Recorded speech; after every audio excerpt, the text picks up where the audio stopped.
Alright, we should be live then.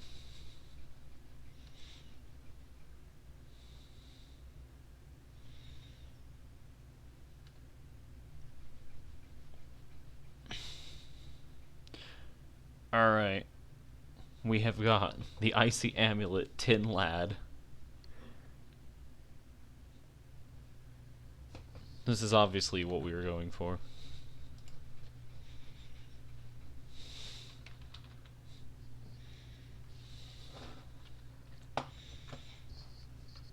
But yeah, today we have decided, for my challenge run, we will be doing a Fire Emblem 1 Iron Man run on the localization that came out, what was it, a year ago? Something like that. This will definitely not be a mistake.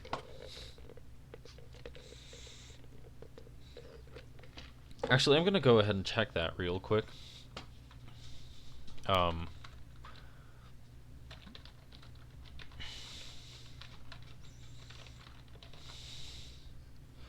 October 22nd, 2020.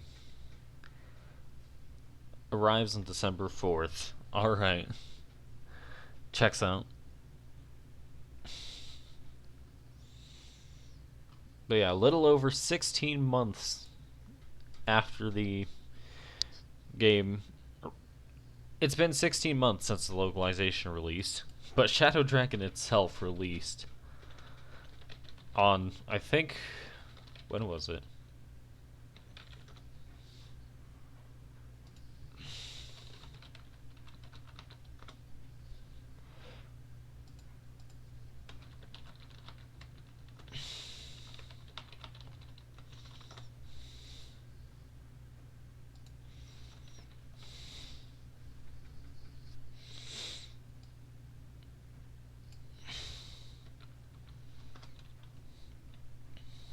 Alright, Fire Emblem 1 came out April 20th, 1990.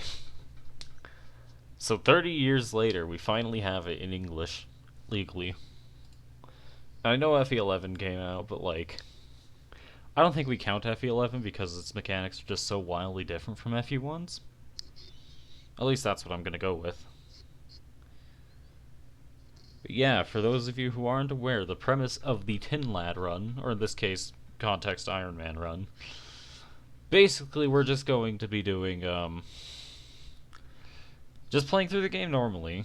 But by normally, we mean just kind of running through it in one continuous clear with no resets for anything going wrong. This definitely will not be an issue. Definitely not.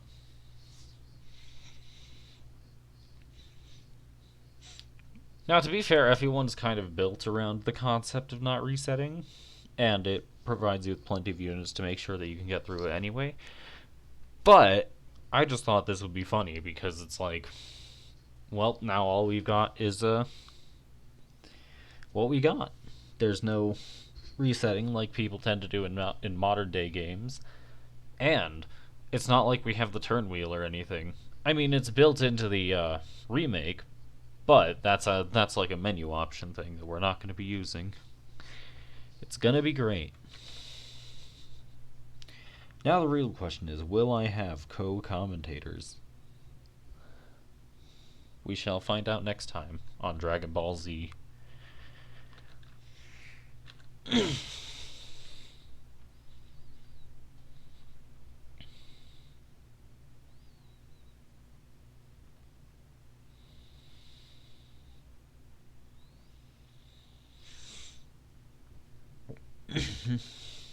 We've got 4 minutes until the run begins. 3 minutes now.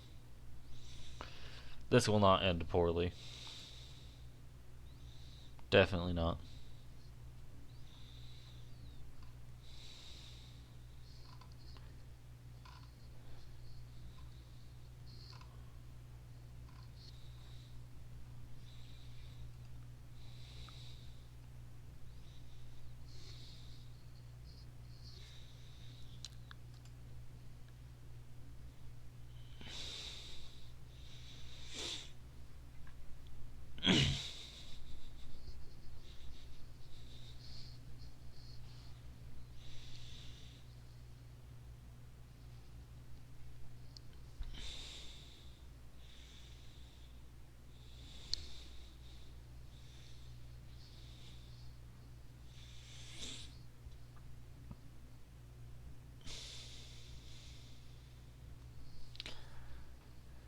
Anybody in the chat yet?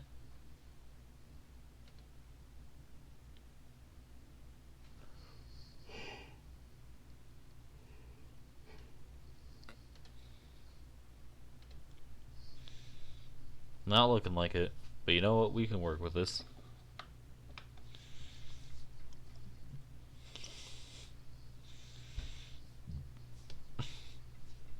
Now, I don't have any funny ideas for units to use, other than just the staple, what you typically use in a run of Fire Emblem 1. But for what it's worth, I've never actually completed Fire Emblem 1 on its own. And that's why I'm hoping to use this Iron Man as a way of accomplishing that.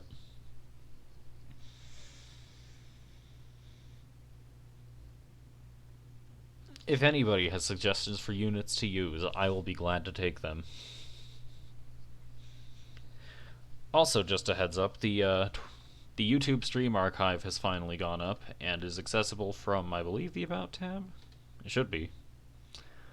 Alternatively, you could just try to find me on YouTube, or go to my Twitter and find it from there.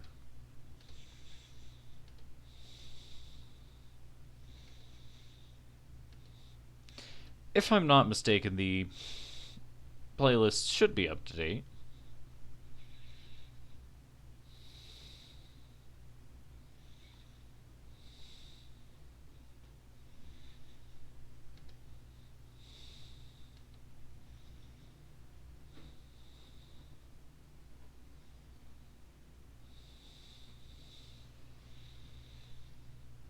But regardless, it has hit 2 o'clock, so I believe now is as good a time as any to switch the capture and go live. Who knows, maybe I might stream Nocturne one day, since everybody saw it on my home screen anyway. Regardless. I'm gonna check the audio real quick and make sure it's coming through just fine.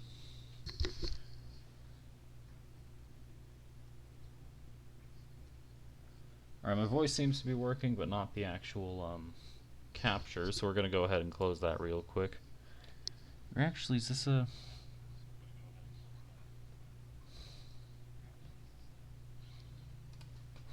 let's close that and reopen it. Maybe it'll work then. Man, I just checked the audio. Come on.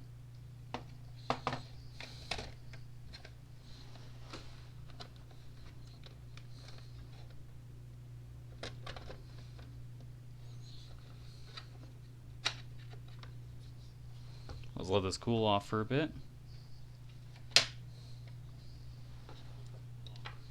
This is not working the way I'd expected it to.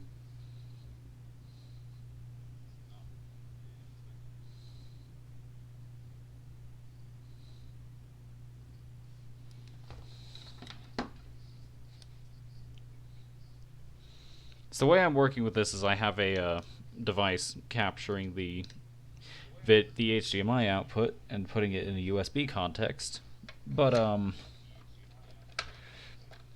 it usually works, but sometimes sound gets left out, so I'm trying to correct that now. Alright, now we got sound. In fact, I'm gonna lower this.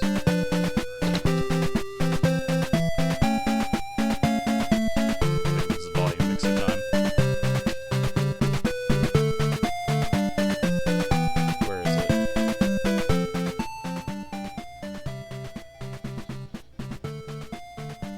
Alright, there we go. Test the audio once more. That should be a good balance. But alright, it's time to start the Fire Emblem Iron Man. This cannot possibly end poorly. 1990. Nintendo presents. Our tale begins with the Shadow Dragon, the Blade Falchion, and the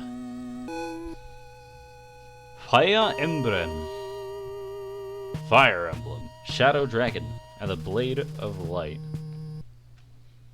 So the way we're gonna do this is not like this, notably. Just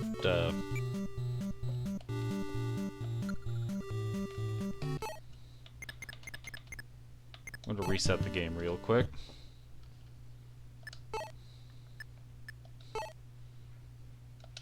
Go ahead and make a terrible mistake and erase my save files.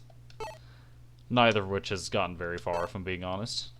And now we've got a clean slate.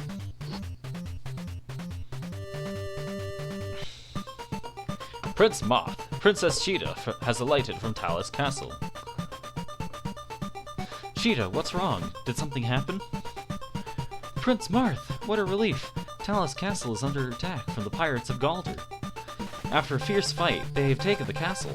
I beg you, please save my father. Don't worry, Cheetah. The brave knights of Altia stand ready. Pirates are no match for us. Let's head back to the castle and rescue the king. Now with that expository dialogue out of the way, I suppose it's time to introduce our units. First up, we have Marth. He is the lord of the game, and as a result is the most important character. If he dies, it's game over and the run ends there.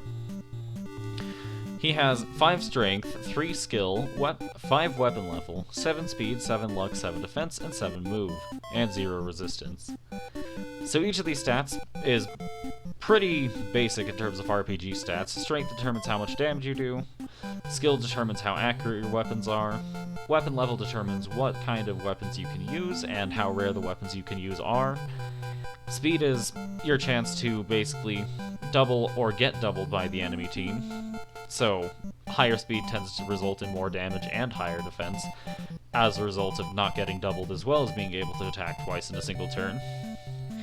Luck it affects a lot of things. I believe in this game it particularly affects weapon accuracy, dodge chance, and critical hit and the chance to avoid critical hits.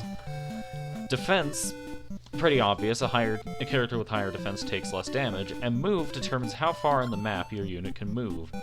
For example, if we try and move Marth right now, he can move a grand total of 1, 2, 3, 4, 5, 6, 7 spaces.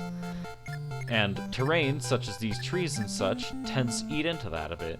Like normally, this tree is only 6 spaces away, but I can't move a 7th if I were to go through the tree. Then we've got Cheetah, who's a Pegasus Knight.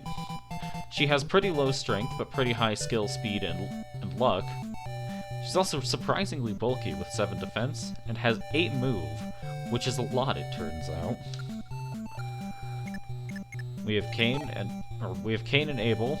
They're both Cavaliers. I believe Cain has more speed Cain has more strength and Abel has more speed. So the 3 most important stats for a physical frontline attacker are strength, speed, and defense. So Abel has 6 strength, 7 speed, and 7 defense. His brother Cain has 7 strength, 6 speed, 7 defense. Not that much of a big difference, but Abel will be faster and Cain will be stronger per hit. Then we have Jagan. This one.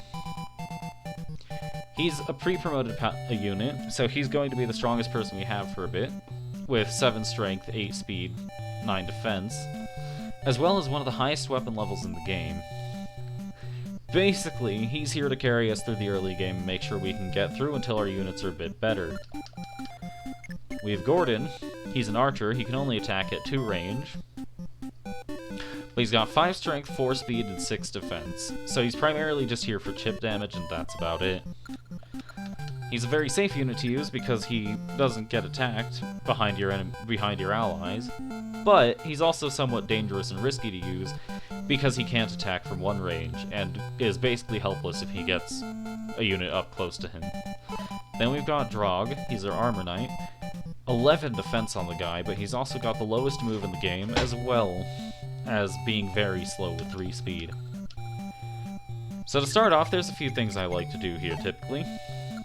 This right here is a village, and a thing of note, in Fire Emblem 1, Marth is the only person who can visit villages, so we're just gonna go ahead and send him over there. It is good that you have come, Prince Marth. I have here 10,000 gold that the villagers have gathered. Take it. Please, use it to equip yourselves. Save this land from these rampaging pirates of Galder. So now we have more gold. We can find this under the Funds tab. We have 12,000 gold to start off with.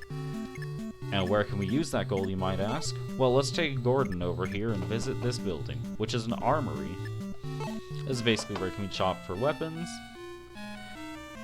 Now, even though I visited with our archer, I'm going to buy some weapons for other people.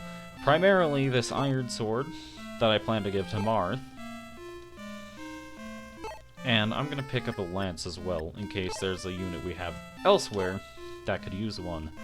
In particular, Sheeta can use lances, as well as Cain and Abel. Cain already has a lance to start out with, but Abel does not. It's not super important that we get these two equipped with those, but it's pretty nice to be able to have that opportunity. Speaking of Sheeta, I'm going to go ahead and have her attack this thief. Basically, the way combat works is you move a unit into the attack range of its weapon type, choose to attack, and then select which unit to attack within its attack range. Most weapons either have 1 or 2 range, and some have both, like the javelin. So if I attack this thief with Sheeta's sword, we enter battle, and here we can see various stats like what chance the unit has to hit, how much damage they do, and how much defense they have. It's not a very clean way of doing it, and frankly, I don't really get how to obtain much information from the screen, but you know what, we work with it. In fact, that screen is so, frankly, odd that I'm going to go ahead and go into animation, turn that off, and we're also going to go into options, battle speed, turn that as fast as it can go. So now, with Cain and Abel, we're going to go ahead and move out just a bit, get a sort of advanced party going. Cain's fine holding his lance, and Abel is just going to move up as well.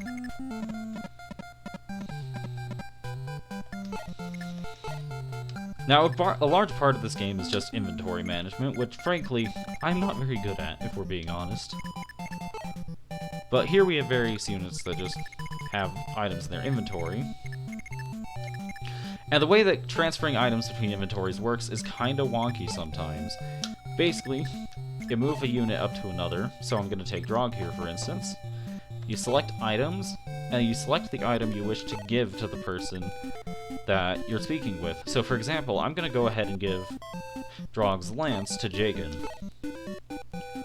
This is because, well, Jagan can use lances first off.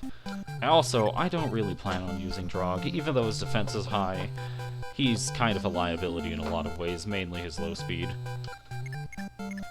So giving Jagan the lance instead is a much safer sort of strategy, because that way, if I feel like using a lance, which has higher damage than my sword, I can just use the basic iron lance rather than the silver lance, which has a lot of strength but low durability. And with that, all of our units have been moved, so I'm going to end the turn. Now, since I've turned battle speed to max, the enemy team is going to move very quickly. So here we see Abel getting attacked by a pirate. He doubles the pirate, does 2 hits, and gains experience for it. As you can imagine, being an RPG, we're going to get experience through combat most of the time. And since Abel here dealt, I believe, a total of 14 damage, he's gotten 14 experience. The way experience works in Altea is kinda wonky. Basically, you get experience for each point of damage you do in a combat, as well as this EXP stat on the enemies. This pirate will give 24 experience to the unit that kills it. This thief, for instance, will give 40 experience to the unit that kills it. And Sheeta, having already done damage to it, is at 12. So if we go ahead and kill this thief,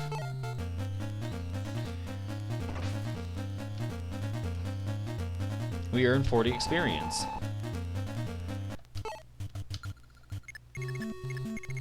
Now I'm going to go ahead and do some inventory management real quick. Primarily, I want to give this sword to Marth. The reason I want to give this sword to Marth is because Marth's only other weapon right now is the rapier. Now, what the rapier is it's a weapon that's effective against other types of enemies, such as cavaliers and armor knights. So I want to save that until we encounter those kinds of enemies. In the meantime, I'm just going to go ahead and move Marth up. We're going to have Cain take down this guy. Now, people familiar with Fire Emblem should be familiar with the weapon triangle mechanic, which basically dictates that certain weapons have advantages over other kinds of weapons. However, in this game, this is not true.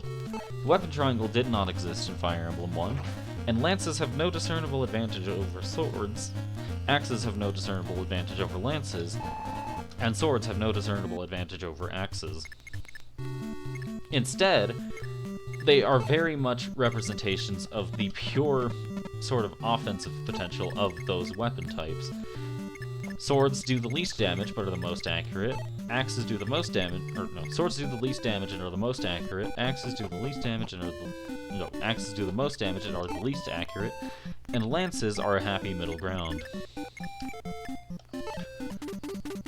That's the basic rundown, at least. There are some exceptions. But, for instance, Marth here has no discernible advantage over the pirate, but because swords are accurate, he still manages to land both of his hits. Unlike Cain, who's already missed one. So an important thing of note about the way the enemy AI works in Fire Emblem 1 is they will almost always target Marth first if given the opportunity. This could result in problems, but it also results in a funny quirk of Marth single-handedly being the best unit in the entire game.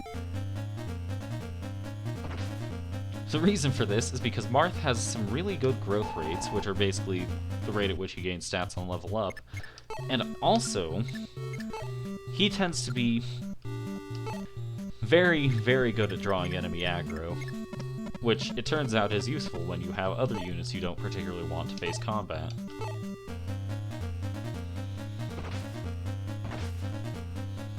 Alright, we're just going to go ahead and have Cain and Abel clean up other things. And like I said, Marth tends to draw aggro a lot, so I'm going to go ahead and leave this low health pirate alive so that he can attack Marth instead.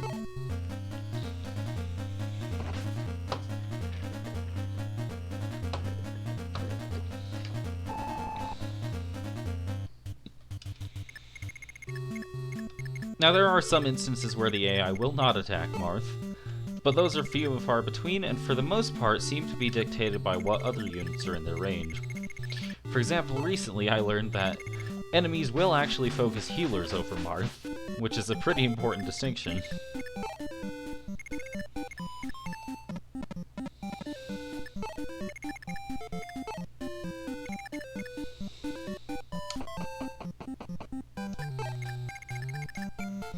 I feel like everyone's in a good place, so I'm going to end the turn here.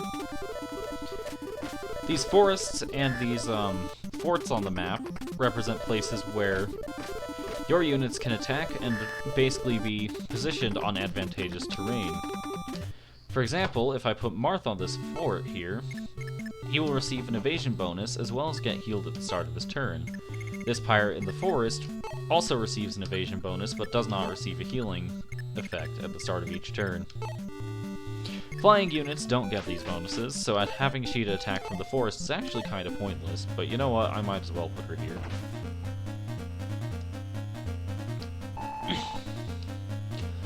Now, I kind of want to do something and have Marth just kind of grind for experience on this fort. I have faith that he can survive it, probably a terrible mistake. I'm just gonna have Cain and Abel sort of hang around in the area in case he does end up needing help.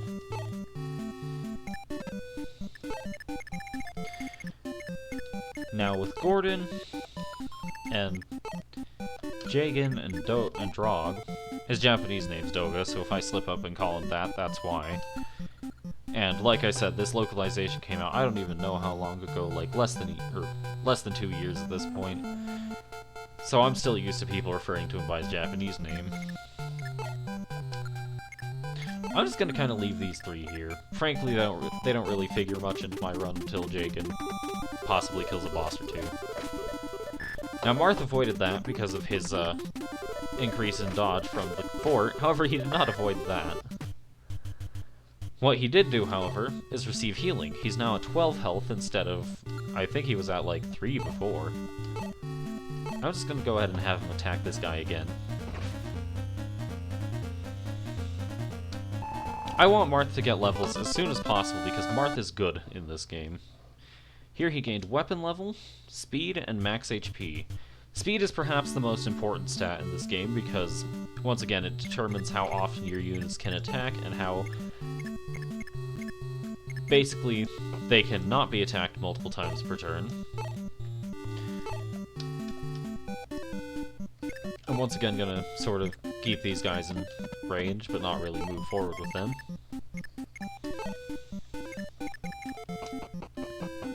Other important note about stats, I think speed also increases evasion chance, so Marth being fast tends to be a pretty good idea, because a faster Marth not only attacks enemies more often, but gets attacked less often himself. Man, doing this without co-commentary is awkward.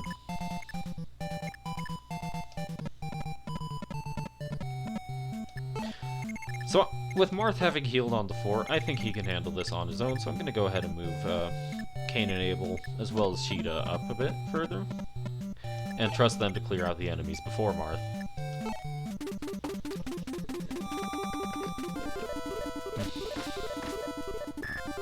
Now, I will say, Sheeta does not have an amazing damage output. Having only 3 strength, it's not very ideal, to say the least. And pirates gain evade on the sea, so these guys are walking on water and gaining a lot of evade from it. Frankly, not super nice. But we're just gonna go ahead and take them out anyway.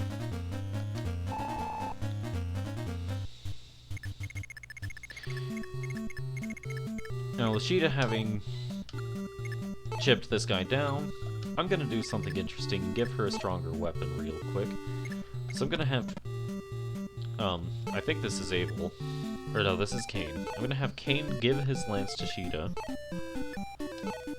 because lances are more damage even if they're less accurate. Now this trade-off is actually fine on Sheeta because she has a pretty decent amount of skill. So hopefully she can take this guy down and still doubles him because she's just that fast.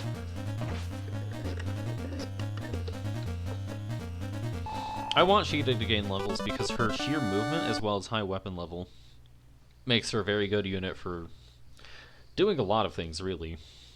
Like, she can use heavier weapons without losing much speed, and she can just sort of go on and clear things out if she's given the opportunity. With skill, speed, luck, and HP increased, speed is a pretty important stat, but Sheeta, having 13 speed, is already one of the fastest units in our entire army. So frankly, I'm not super worried about the implications of that. And I don't think I want to move anyone else here, so I'm just going to have Marth chip away at the pirate again by having the pirate attack him. Alright, Sheeta has healed by staying on the fort, so I'm going to move her forward to draw some aggro from the enemy units. With her defense, she should be fine. I'm going to have Cain step on this and heal up a bit. Move Marth forward towards the throne, which, basically the objective of most maps, if not all in this game, is to capture the enemy's throne. Right now the throne is being sat on by a pirate named Gazak, and basically I need to clear him off of it and seize the throne with Marth to complete the map. And now I'm gonna go on a bit of a delivery. I'm gonna give Jagan another lance, because I want someone in our army to use this as well. Jagan has 4 inventory items, and as a result is carrying the most items he possibly can at the moment. But we're gonna move him forward, and just kind of wait around for a bit for our turns to refresh. Sheeta's going to fight these pirates for a bit. She took a bit of damage, but she chips them down a lot too.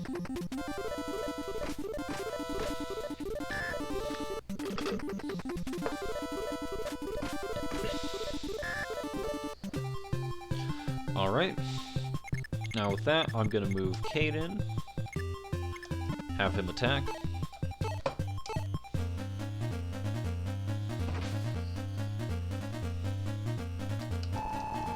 Caden got a kill. We're gonna have Abel attack as well. Hopefully clear out another pirate with that.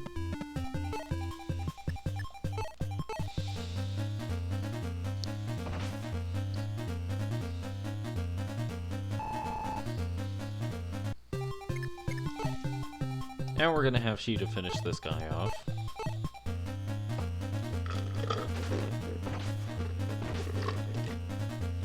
That could have been dangerous, but oh well. She is rather bulky, so I'm frankly not worried about her too much at this point in the game. I'm gonna have Martha step on this fort to top off once more. And now we do some trading.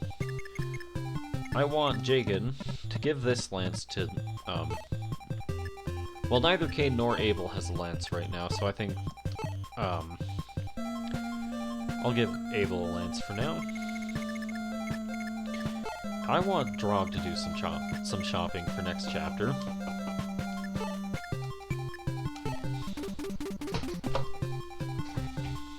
Now, there are no pirates other than the one on the throne, and frankly, he doesn't want to get off that throne, because it's kind of important that he keeps it protected so we don't clear the map.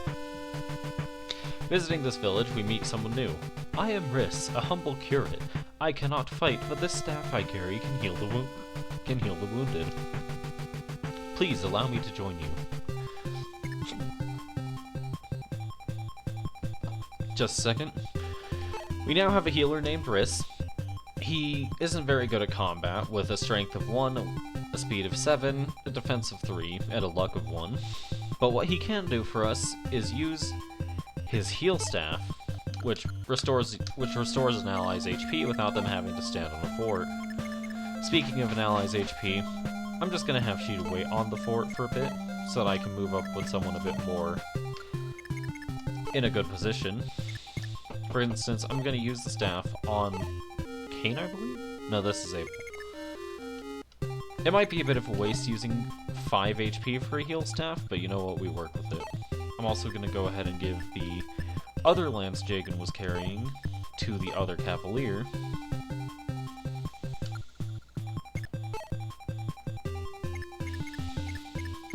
And then I'm gonna start attacking with him.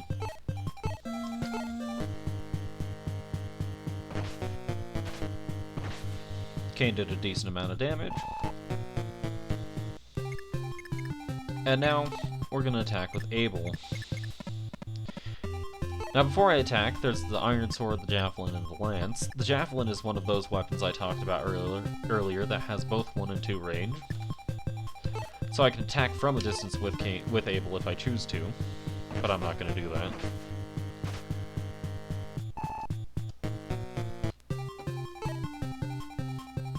This could be problematic. So Gazak has a steel axe, which has a lot of might. Frankly, I don't remember how much. But a weapon's might and the strength stat together determine how much damage a unit takes when they get hit. Abel, with his defense of 7, has more than enough defense to cancel out Gazak's strength. However, the steel axe's might will do damage to Abel regardless. And I hope I did not miscalculate and that Abel has already taken a hit, or else Abel might die here. Which would be rather unfortunate, to say the least. Anyway, with Drog, I want to pick up some more javelins, because it turns out that, they can be pretty nifty sometimes. I just kind of want our units to have a couple on hand in case, you know, they need to attack from that distance. I don't want to buy an axe. Javelin. There we go. I'm just gonna pick up a javelin for Kane and a javelin for Sheeta. Anyways, now we end the turn and see what happened. Abel is dead. This has been a slight miscalculation, but we can move forward without him.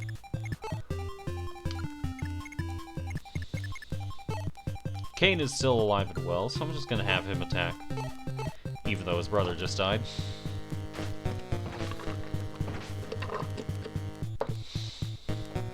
I know exactly what I can do with my stream overlay. Give me just a minute. Everyone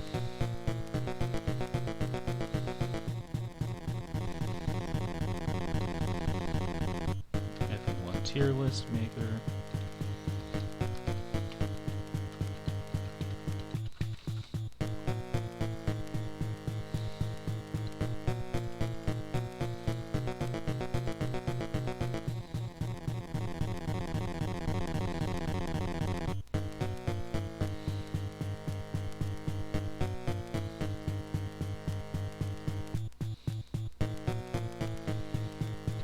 Give me just a minute. I'm trying to add a web source real quick.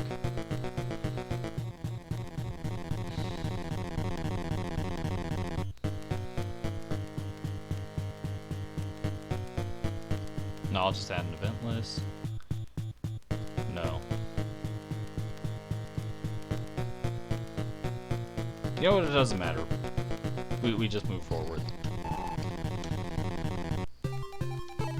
Now, Kane's in danger of dying, but unfortunately I have no intent of killing him today, so I'm just gonna have Riss heal him.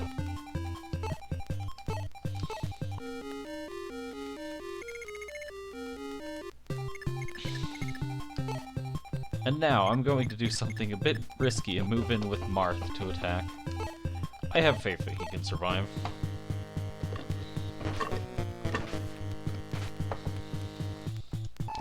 Alright, that's not good. But Marth will survive another hit. He took 9 damage and has 10 health left. Sheeta can now try. I'm playing a bit dangerously, I know, but that's the fun part. Sheeta gets a kill. And with her level up, she gets... Well, before that, she gets an item called a Vulnerary, which basically lets a unit heal. It has multiple uses, and, I think heals 10, but I don't remember if that's correct in this game. Anyway, Sheeta on level up gains skill, weapon level, speed, and max HP. So that's a decent level up to say the least. And in fact, with Sheeta's weapon level right now, I feel like the appropriate thing to do would be to give her the silver lance that Jagan was holding. Basically, the silver lance is a weapon with a lot of might, and Sheeta can actually use it because her weapon level is now 8. If I'm not mistaken, she can even use it before she gets a higher weapon level, but we're just going to deal with it for now.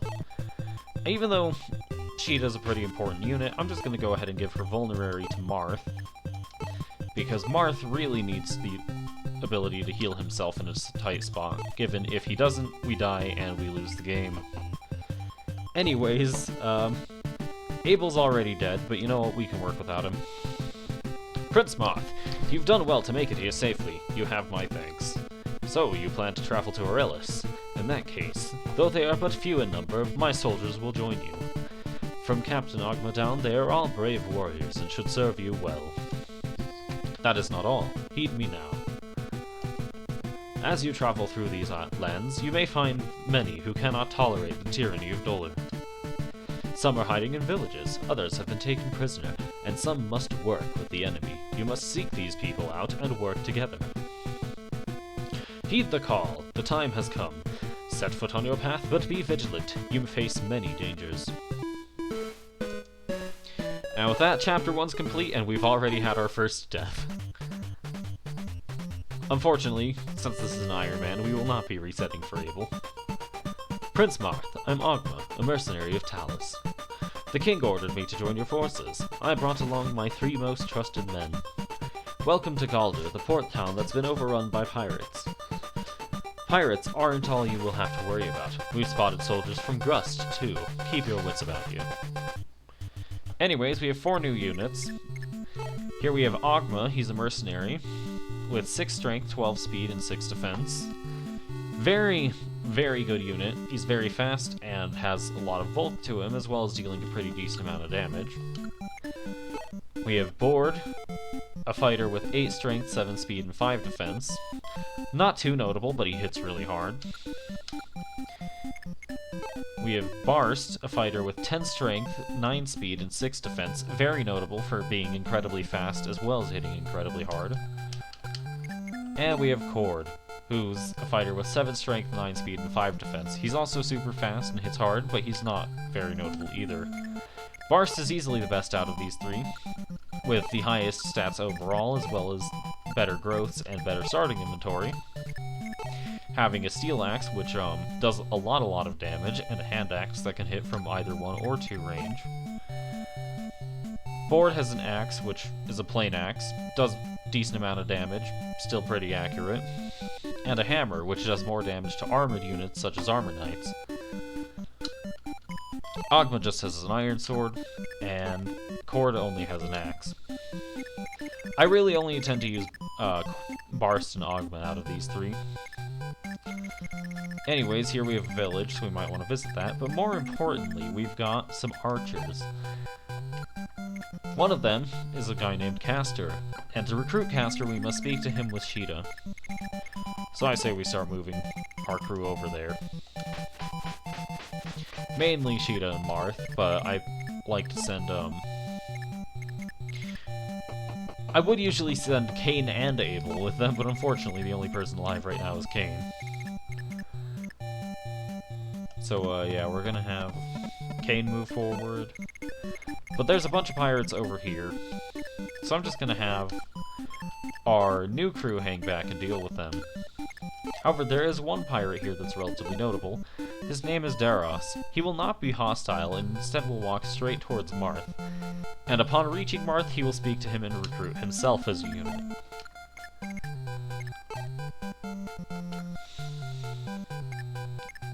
Now I'm gonna have Ogma stand at this bridge so that he can choke the point. I'm gonna give Bord's inventory over to Barst because I plan on using Barst but not Bord.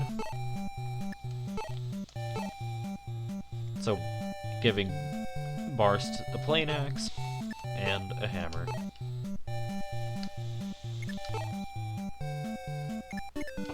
I'm just gonna make sure that Barst is set to position any pirates that try to walk over the water rather than cross the bridge. Move Drog forward. Just gonna have Cord here on standby in case a pirate makes it over the bridge. Gordon can keep this group occupied. And Jagan's gonna come with us. I'm also gonna send Riss with this group because they need a healer in case they can't reach a fort in time. Which there aren't really any forts on the map other than the one at the start.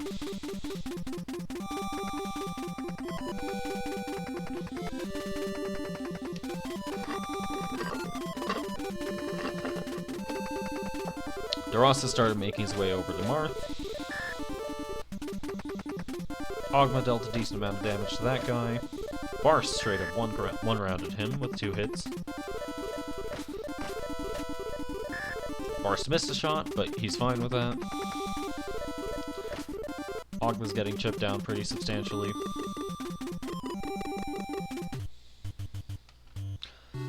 Alright. Now, all I'm gonna do right now is have Marth go ahead and choke this point here with an iron sword.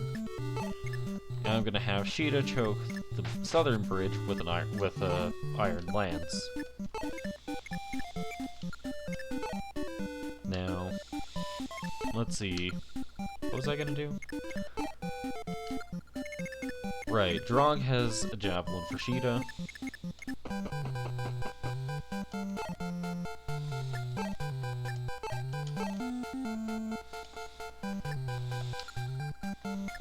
Or Cain. I think he's already given his lance to his javelin to Sheeta. No, he has not. Well, we'll get that done some other time. Now, Ogma's kinda low, and Barst is kinda low, so I'm gonna position Ogma on the fort.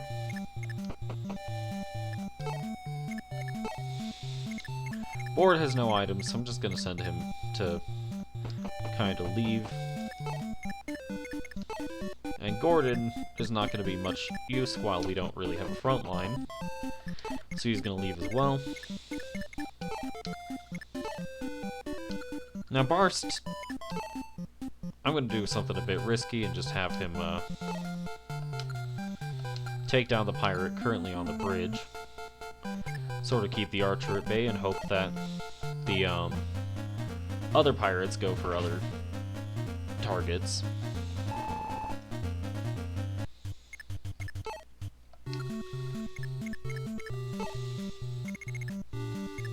We're gonna have Cord move up with the main force.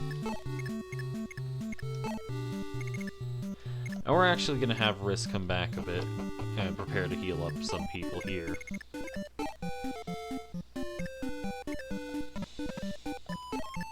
And with that, we're set, I think.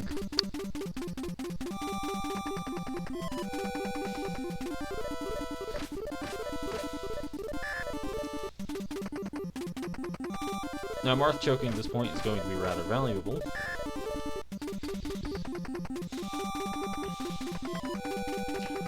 That pirate, instead of trying to attack, wanted to run away and heal. And you know what? I'm gonna let him do that.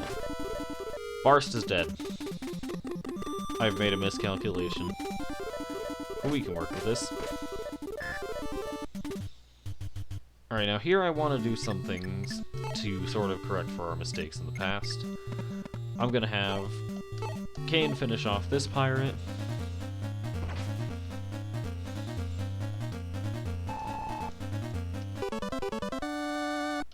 Skill, weapon level, max HP. Now Ogma's recovered enough that I feel comfortable sending him on the front lines. He should be fast enough to not get doubled by that archer at the very least, as he's fast enough to double this thief.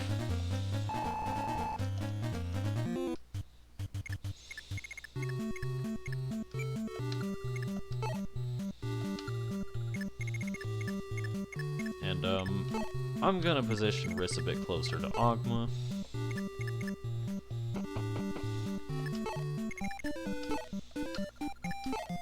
Bord and Gordon aren't really doing anything, so I'm gonna position them and have them go towards the armory so they can do some shopping for me.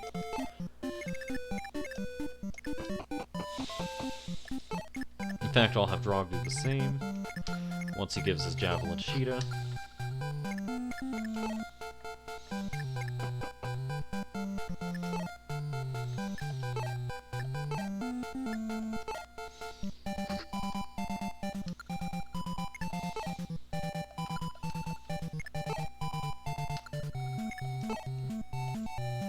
Alright, Sheeta can go ahead and take down this guy.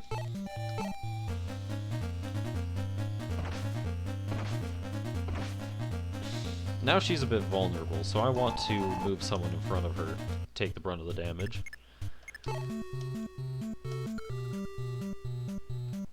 Marth, I'm gonna have him use his vulnerary and heal up, since he's not really in a good place. And Jagan is going to be positioned in front of Sheeta to hopefully not get her attacked.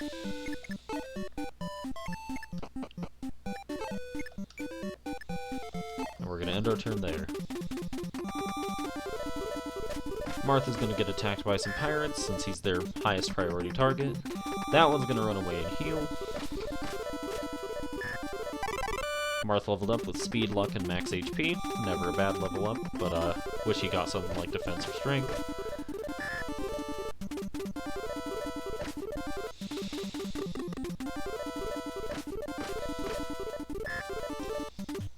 Alright, this is not a great situation right now. Ogma has taken a pretty considerable amount of damage. But what I'm gonna do is draw him back a bit. First, I'll see how far back Risk can move. 1, 2, 3, 4, 5. So I'll Ogma right on the tile after the bridge. Wait there.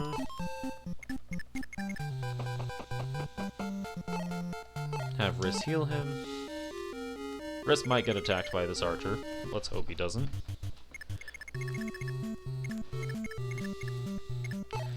And Sheeta, Marth, and Kane. Alright, I'm gonna have Sheeta finish off one of these pirates. This one should be pretty heavy, is not pretty heavily injured. This one is.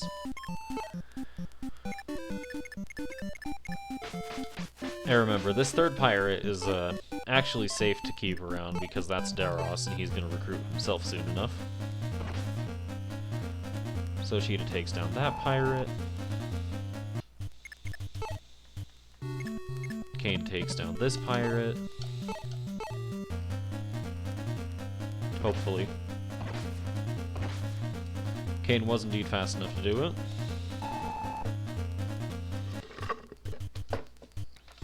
And now, Marth.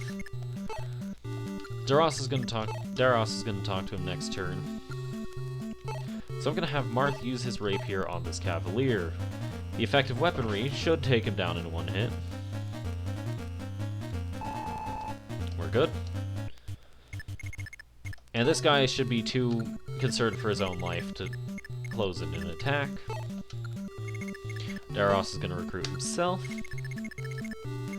And everybody's been drawn back to a bit of a safer position.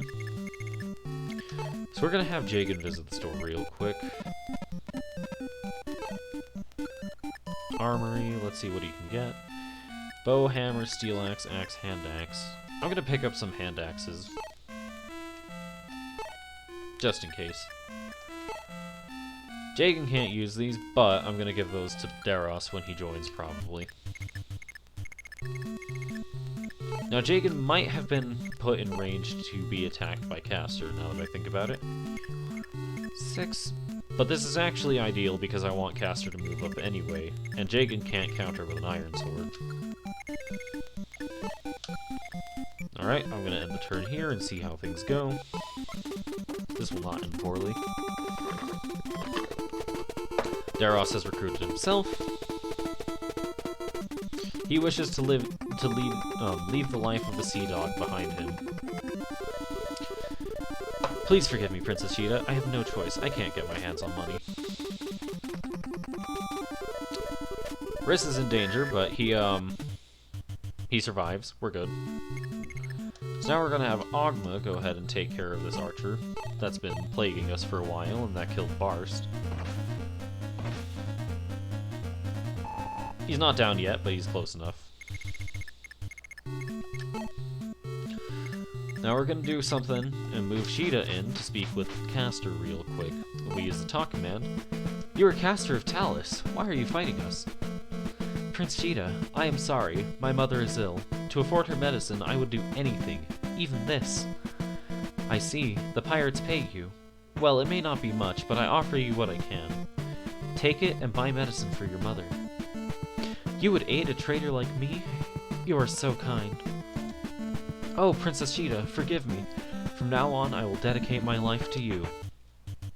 And now we have a new ally in Castor. He's a pretty fast archer, unlike Gordon, and moves much farther than him, and has a move of 6 compared to Gordon's 5. I believe he also has more strength and speed, so overall this is just a caster with a bit less bulk and a bit more of everything else. Frankly, I consider Caster a far better unit than Gordon, and I will be using him.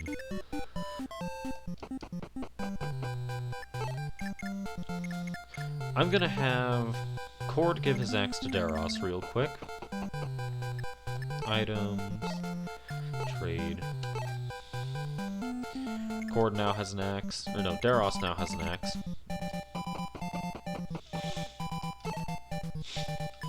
He's going to use his axe.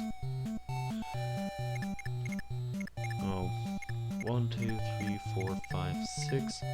Sheeta is actually very vulnerable to attacks from archers, so I wish to correct for that. I'm going to heal Marth. And then I'm going to have him move up and choke this bridge. He can now equip his iron sword as well, since the both cavaliers are gone. And I wish to have Jagan move over and give Daros a hand axe so he can attack at 2 range as well.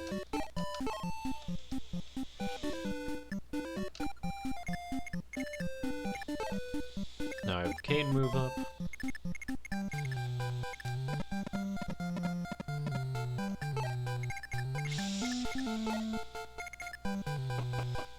This sort of pyramid tent-shaped building is a very important building for us to keep in mind. That is a convoy, and what convoys do is they let us store our items that we're not currently using and pick them up at a later date.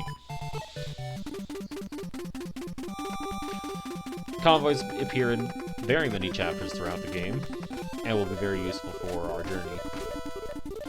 Ogma has taken down that pirate, gains just max HP, which is frankly a bit disappointing, but we can work with it. Speaking of Ogma, we're going to have him go ahead and make sure this archer gets finished off.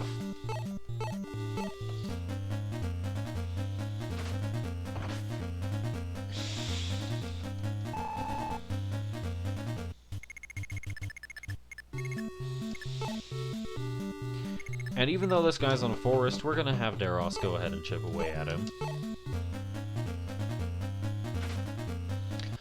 Did not work very well, but you know what, we can work with it. I'm gonna have Cade chip away at him. Also didn't go very well. Have Sheeta chip away at him.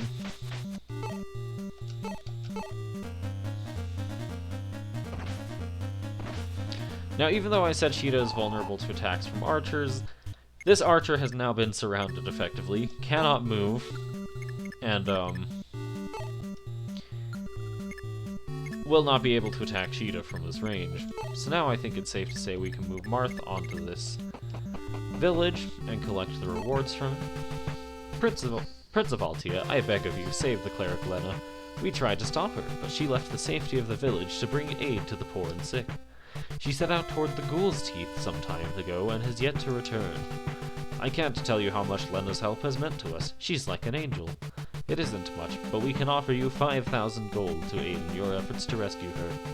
Please, do what you can to save her. Alright, we shall do that. So now what I'm gonna do is, basically hand off Gordon's entire inventory to Caster, since I just will be using Caster and not Gordon, probably. Not equip. Well, that ended the turn. Anyways, from here on out, we now have the fascinating struggle to just kind of manage my inventory. So neither Cord nor Board has items, but that's fine because Daros has them. Jagan still has a hand axe, and Drog has a sword. So what I'm gonna do is I'm gonna give Drog this hand axe.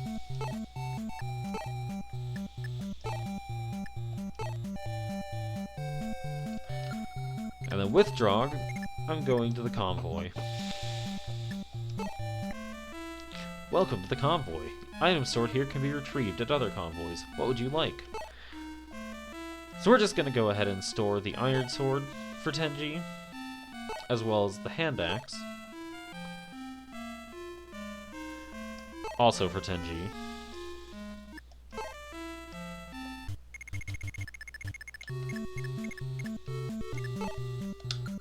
Ogma should be set to clear up this thief and that pirate. Riss can move closer, I suppose. This pirate should, in theory, not attack anyone, but just in case, we're gonna start moving Caster toward him. Caster should be fine surviving a single hit.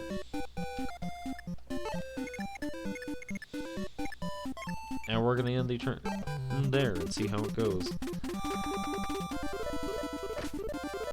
Caster's been attacked, but frankly he's fine.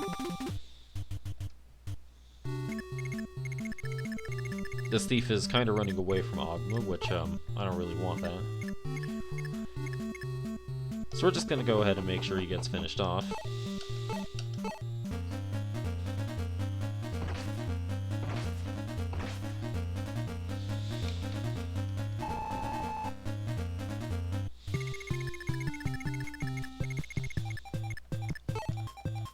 Try various things to finish off the other things that we've been encountering recently. Daros takes down the archer.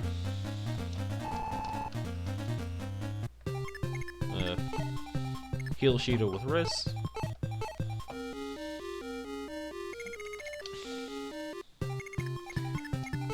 Have Caster back up and use the bow.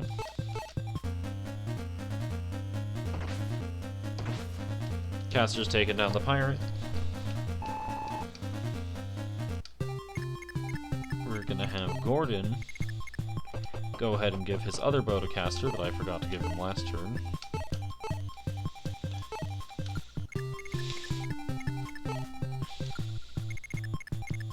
This boss has a hand axe, so he can attack from 2 range. We're going to go ahead and start positioning units to prepare for the assault on him.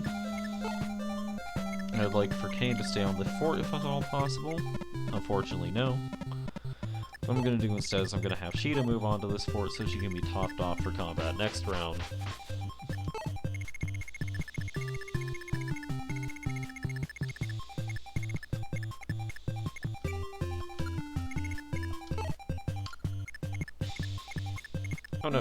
I'm gonna have Jacob visit this armory again.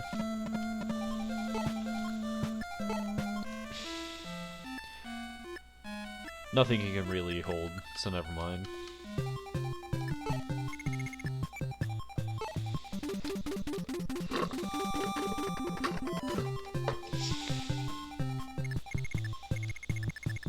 Alright, now let's have Ogma fight this pirate. This pirate is currently at 12 HP. Ogma at 14. Ogma should double and take him down, though. Keyword should. There we go. Ogma's very close to his next level up, probably the next time he engages in combat.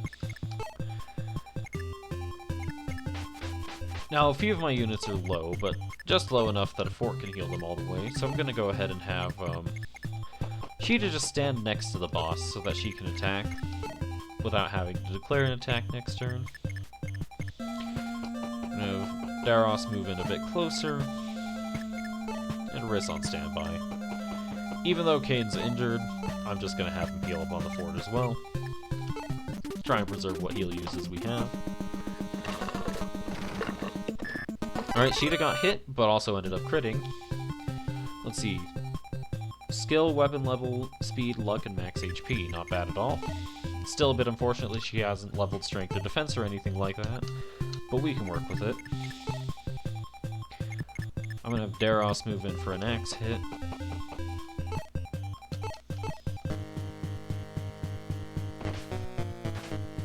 Not bad damage at all.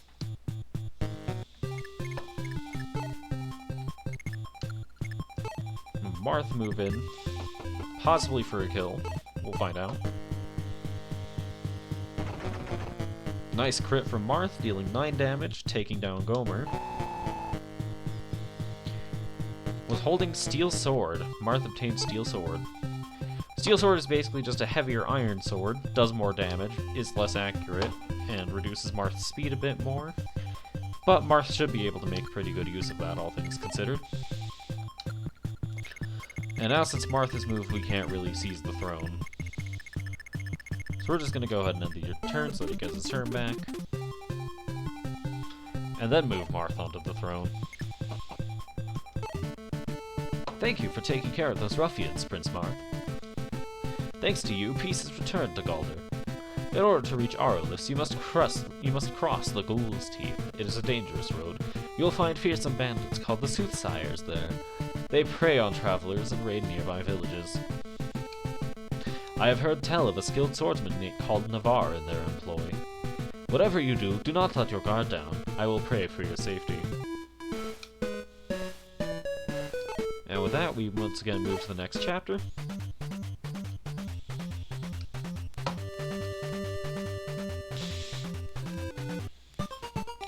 Hey, Lena, things are looking bad. We'd better beat it. Sounds like the Knights of Altea have arrived. This is our cue to get out of here. We're almost there, so come on. I am sorry, but I have lost my precious men's staff. Until I find it, I cannot leave. Don't worry about me, Julian. You should flee while you can. I can use my warp staff to send you somewhere safe. I can't let you do that. If I leave you here, then why did I betray the bandits and rescue you? We can worry about your staff later. I promise I'll come back for it. Let's get while the getting's good. Focus on that. So now we have 2 more units. Julian, who's a thief, he'll basically be our guy getting his hands in places where there's good stuff for us. And Lena, another curate, this one with a warp staff, as well as, I believe, higher speed and luck than Riss. Basically, the warp staff in this game is hilariously broken, as it has 7 uses and allows you to move any unit anywhere on the map, as long as they are adjacent to the warp staff user when it is cast. I'm gonna hold on to that, because that makes some chapters later on pretty easy to deal with. But for now, we're gonna go ahead and get Lena and Julian out of here, as best we can. But once again, they have mentioned a skilled swordsman named Navarre. Navarre has a killing edge, which is a weapon with high crit. He has 5 strength, 11 speed, and 6 defense. Rather comparable to Ogma. Speaking of, I shall do just that. Same, slightly lower speed, slightly lower strength. But you know what? He's still alright. And I'm gonna recruit him. The way you recruit him is by talking to him with Shido, but there's an archer in the midst, so we're gonna hold off on that for a bit. I'm gonna send Marth towards this village. Have Castor and Daros in tow as well.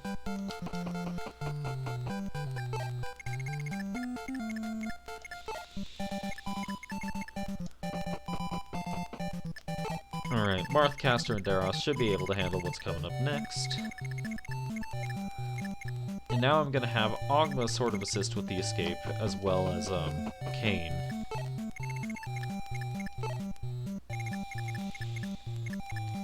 On one hand, splitting the army is never a good idea. On the other hand, it allows you to accomplish a lot more. It's like splitting the party in D&D.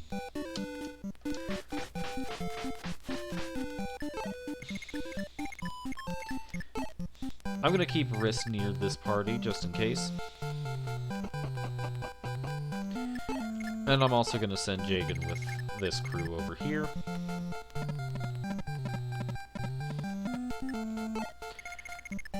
Now, I don't really intend on moving these 4. They've got no items, and they've got really no purpose on this team yet. And I frankly don't think they ever will, if I'm being honest. If I really get down to it, I could bring them out, but, nothing for them to do right now.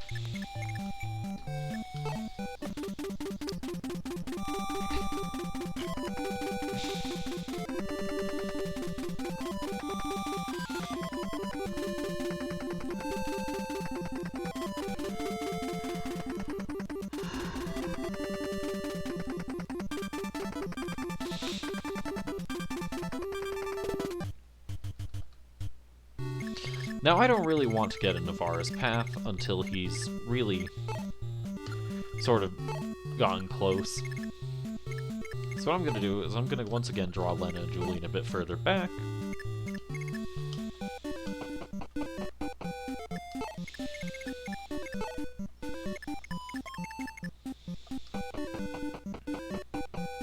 Now let's count out Navarre's move, because it's pretty dangerous being in his range.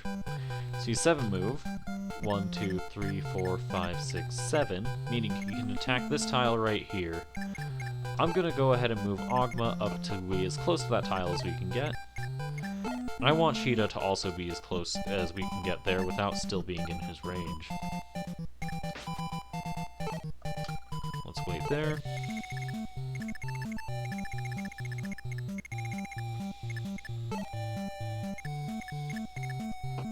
Visit this village with Marth.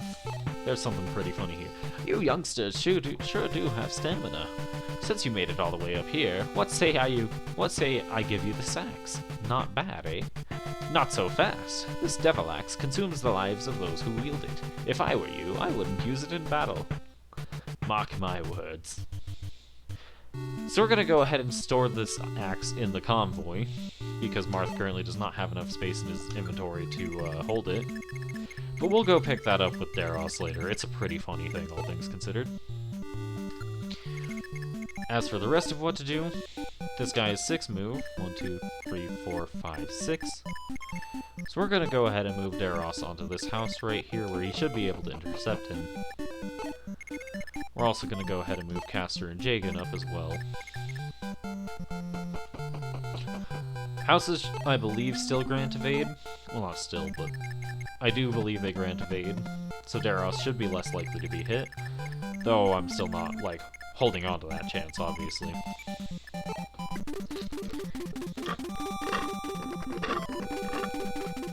Alright, with Navarre now closer than ever, we shall see what to do next turn. Daros did a pretty decent amount of damage.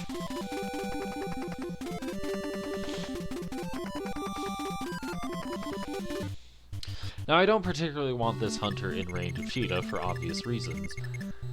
However, I must still recruit Navarre. Well, I don't really have to, but I would like to recruit Navarre. So I'm gonna go ahead and talk to him. Navarre, why has a swordsman of your worth fallen in with thieves? What was that? I have no business with women or children. Leave now.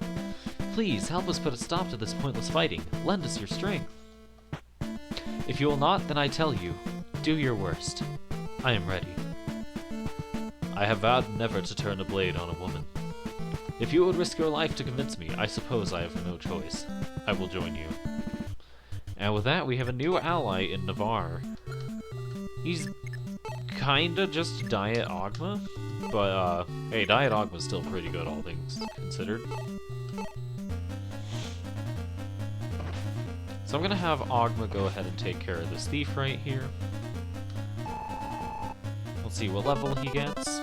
Weapon level, speed, and max HP. Speed's a pretty good thing for him to get, but frankly I'm not impressed with his performance as of late, if we're being honest. Next I'm gonna go ahead and have Kane move up.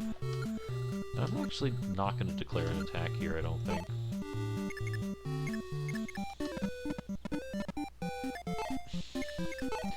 I kinda wanna give Navarre's killing edge to Ogma, because Ogma's stats are just better.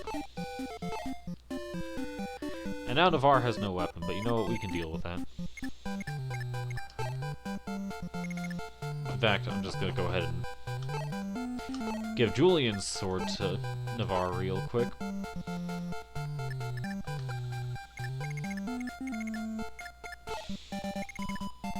Now I'm going to do something interesting and have Riss give his heal staff to Lena. I don't particularly plan on using Riss, and healers don't really get much better over the course of the game since their staves don't really upgrade with stats. Anyways, I'm gonna move Marth forward now. Have him join the fray in a turn or two.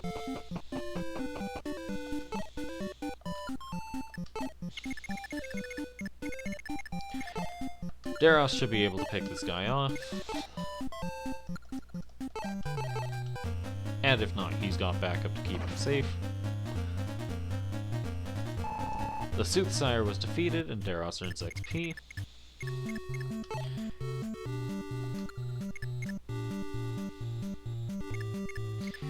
Jagan should be able to attack this guy from around here, if I'm not mistaken. Since forts cost, I believe, 2 move in this game. Maybe 3. We're just going to move Castor a bit closer as well. And that looks like as good a time as any to end this turn.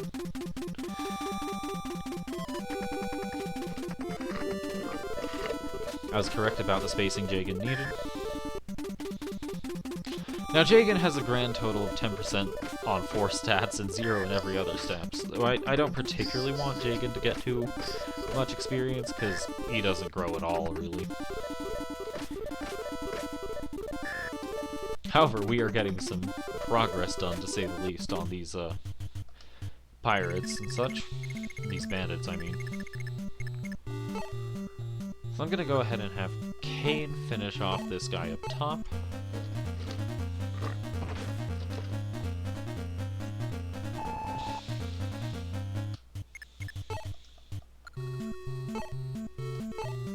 Ogma could chip away at this one.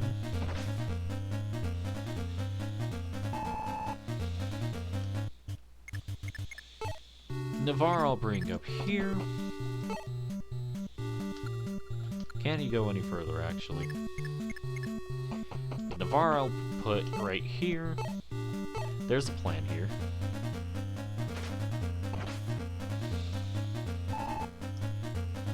Now, even though Julian doesn't have a weapon, I'm gonna position him... Actually, I don't think I want to do this, do I? There's this pirate that's kind of troublesome.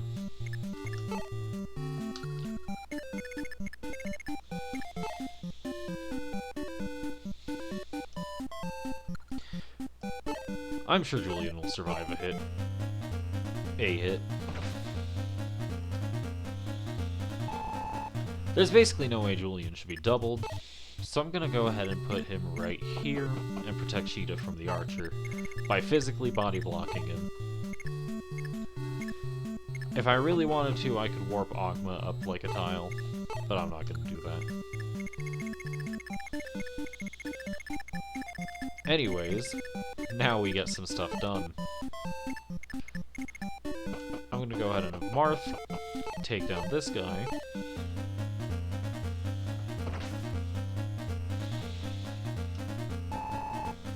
Marth levels up, earning strength, which is good, skill, luck, and max HP. Not bad at all. Have Jagan pull just a bit closer and chip down this guy a bit.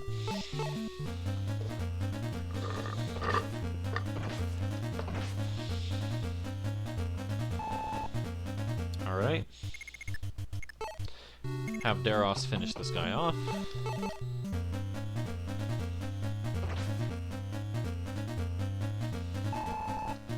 And with his first level, he earns max HP. Bit disappointing, but we can still work with this. I'm going to move Caster into position. That looks good to me. Let's call that turn there. As I thought, he's going for Julian, which isn't too big of a deal. Jagan got shot, but he can handle it. Marth also got shot, but he can also handle it. I'm gonna have Marth go ahead and chip away.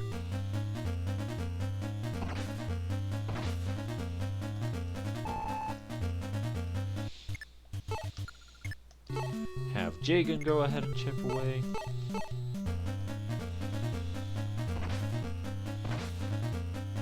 Or just kill, that works too. Have Daros finish.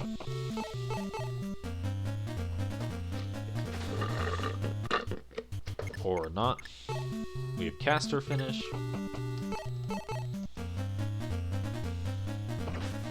That's better.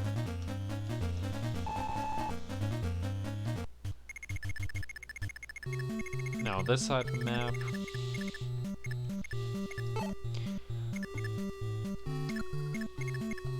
I'm gonna do the funny thing again. Have Sheeta on this mountain.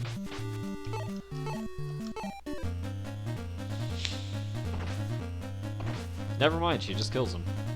Alright, that works better for me.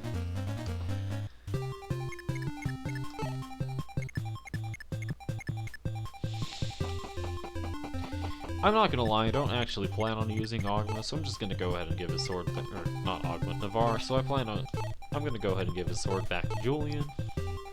Not that Julian needs a sword, but just in case he gets jumped on. And I'm a bit irresponsible with my positioning. Move our combat units all the way up here.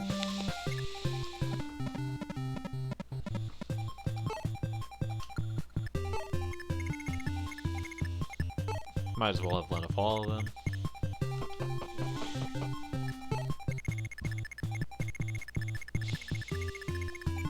That looks good to me.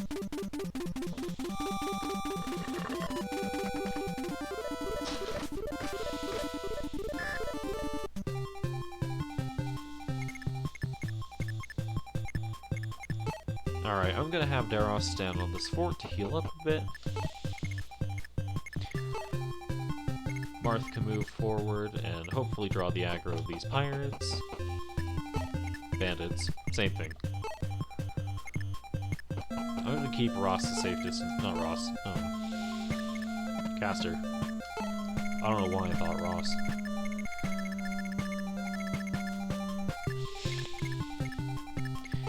And now I'm just gonna have Kane finish this guy off.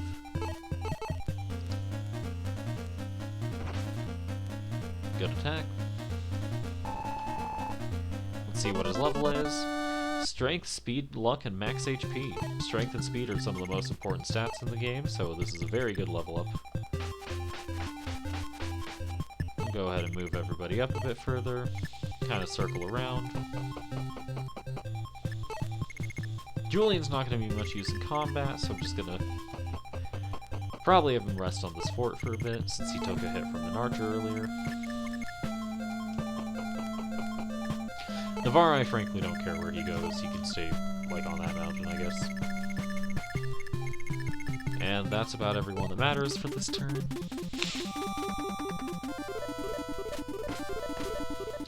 Marth putting in some work once more. Ooh, nice crit. You'll love to see it. Daros has recovered, so I'm gonna go ahead and have him attack now.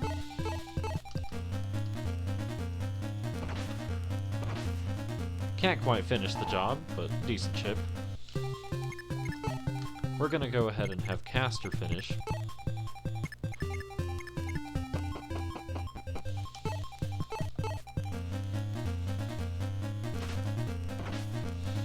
Alright, he did end up finishing. We're good. Sire was holding Vulnerary, never a bad thing to have. Strength and Defense. Defense is a bit awkward on him, but hey, I'll take it. Strength is really good to have on him. And we're just going to go ahead and have Marth use a Vulnerary right in the boss's face. So Marth's at full health, and this guy has a hand axe, so he can attack from 1 range and 2 range. We're going to keep having Ogma march forward.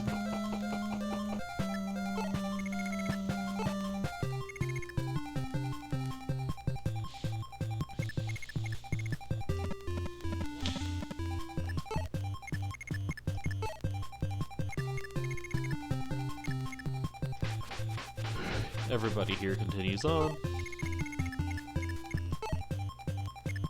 Julian rests on the fort.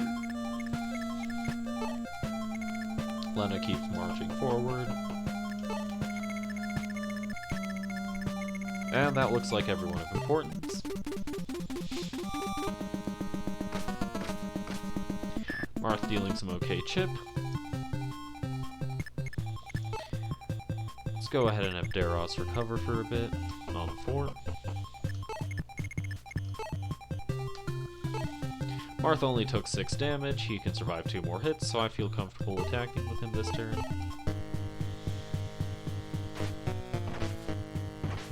Terrible mistake, clearly, but oh well, we can work with it.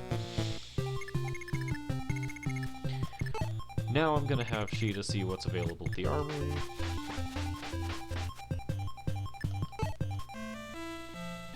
Bow, hammer, or iron sword, axe, steel axe, hand axe. I'm not really feeling like I need any of those. So instead we can move her closer to the action again. The last action on the map.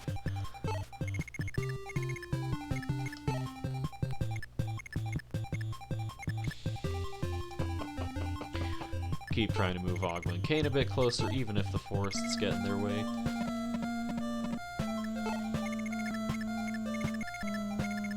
And that looks good to me.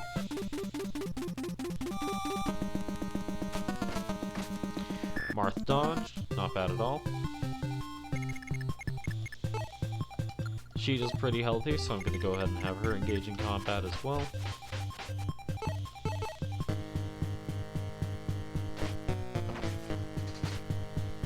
Not great. She missed twice, but she can work with it. Keep positioning Ogma closer and closer. He'll be able to contribute next turn. Kane's a bit low, but we want to get him over here anyway, just in case.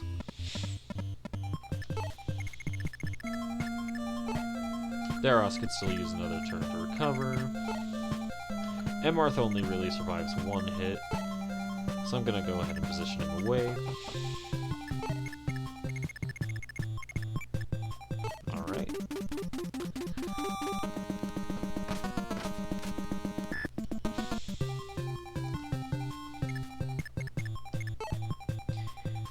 Daros is at full health.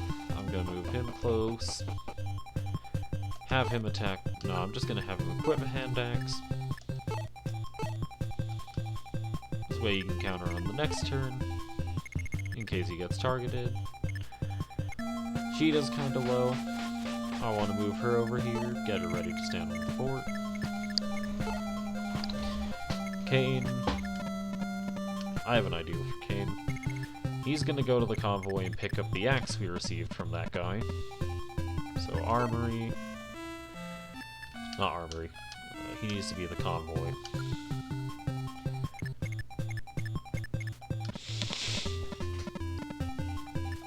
Convoy.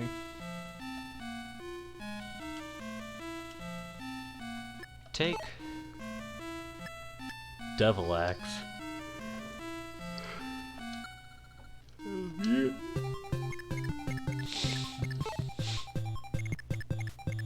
Ogma's in range to attack, and I'm feeling pretty comfortable about its durability, so we're just gonna do so.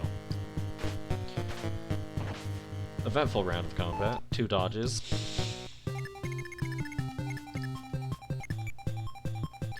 And that looks good to me. So Daros actually got doubled there, so I'm not going to have him hold the hand axe upon closer examination. But what I am going to do is position him closer to Kane so that he can deliver the devil axe to him.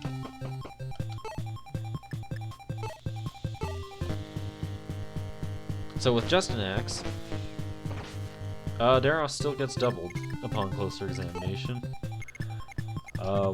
This is not good. So we're gonna go ahead and deliver the devil axe to him.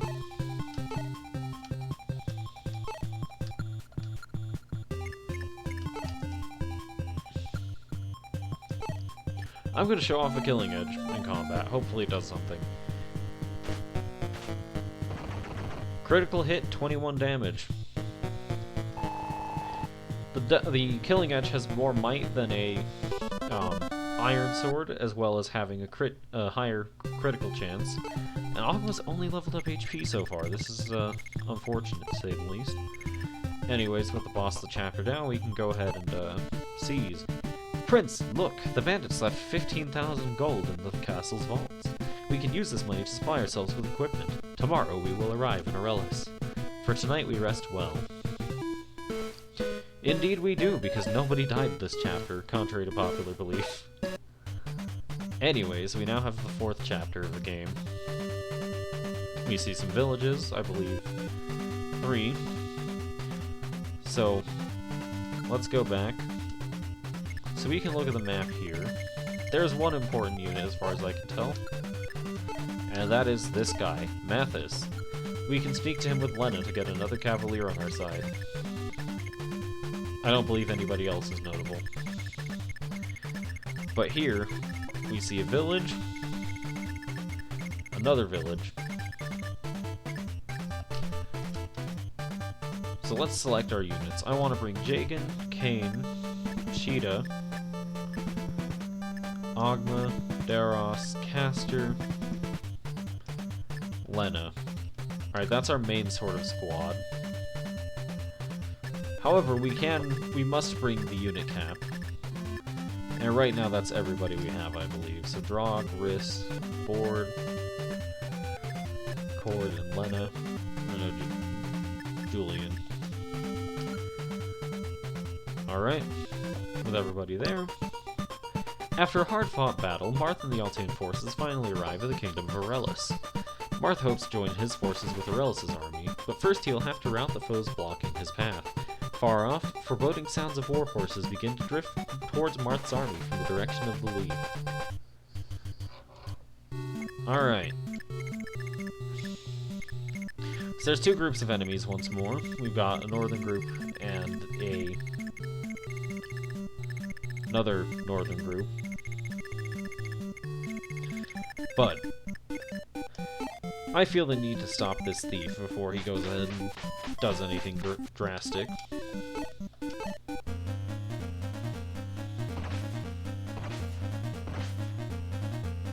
Cheetah's working on it.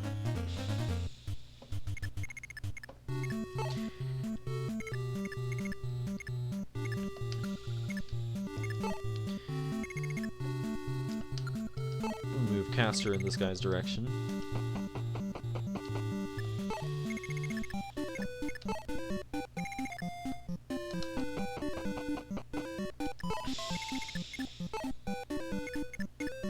I'm going to keep Daros around this fort just in case, because I want a group to sort of make sure these guys don't do any mischief, and I think that's going to be Daros, Ogma, and Jagan.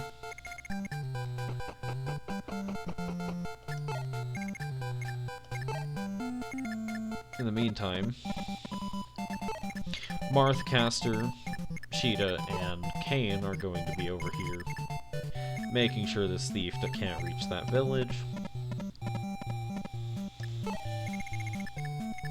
Everybody else is kind of unimportant, but we're just going to position them somewhere where they can stay out of trouble.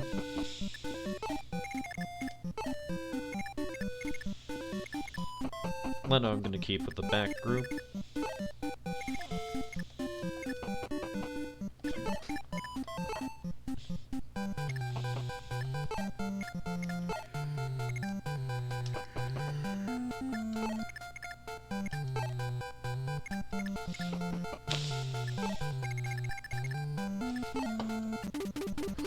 Alright.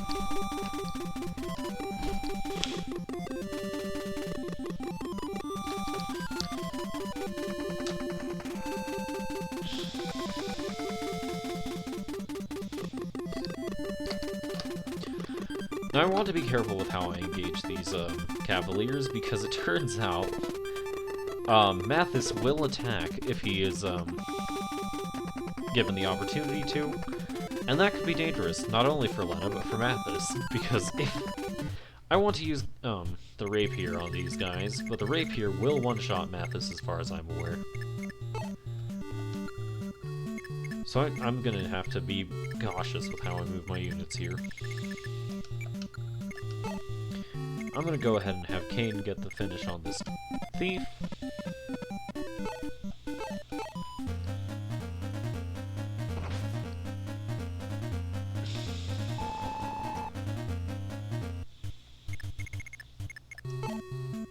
Sheeta's gonna visit the armory real quick. Let's see if there's anything promising here.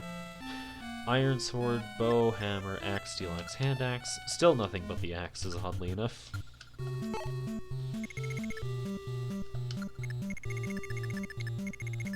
Here we see some mounted cavalry, or some mounted archers.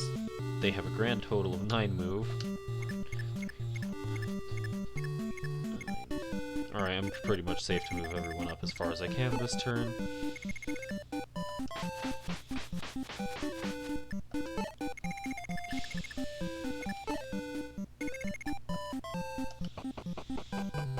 I forgot to mention you can visit these houses for dialogue, but I don't really think there's anything I want to demonstrate in those houses in an Iron Man.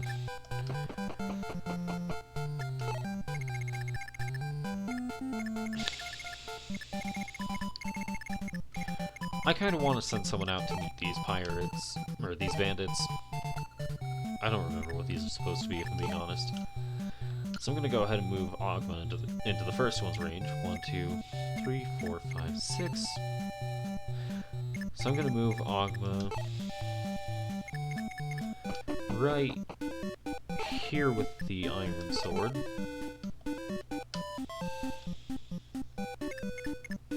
And Ogma's still carrying the men's staff. I might want to correct that. That's better on Lena, because Lena's the person who can actually use it.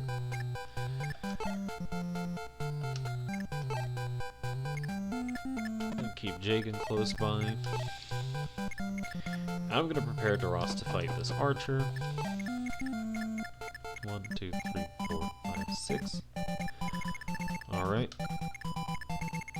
And I shall end the turn here. This looks good to me.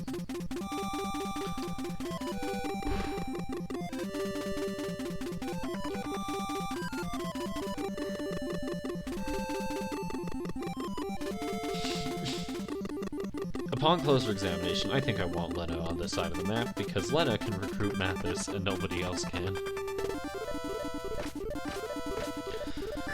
Ogma deals with the first fighter just a bit. Not quite comprehensively, but enough to do some damage. And now I'm actually going to start drawing people back upon closer examination.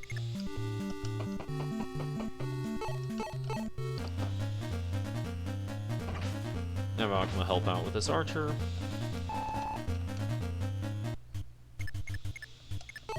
Daros hopefully goes for the finish.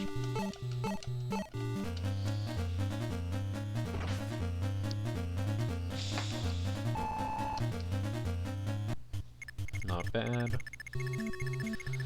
Alright, we need to bring people further away from here real quick, so I'm gonna draw Sheeta back. I'm gonna draw Kane back. Right here. 1, 2, 3, 4, 5, 6, 7, 8, 9. If I put Caster here, he should only be in range of that guy. Hopefully. There's 9 range. 9, 1, 2, 3, 4, 5, 6, 8. This was a bit of a miscalculation. So I'm just gonna keep Marth in range. Which one of these is Mathis? Macedon. Macedon. Mathis. 1, 2, 3, 4, 5, 6, 7, 8, 9. Alright, I'm just gonna move Marth 1 down. And equip his rapier so he can have effective damage against any cavaliers that try to attack him. And we're gonna inch Lena ever closer.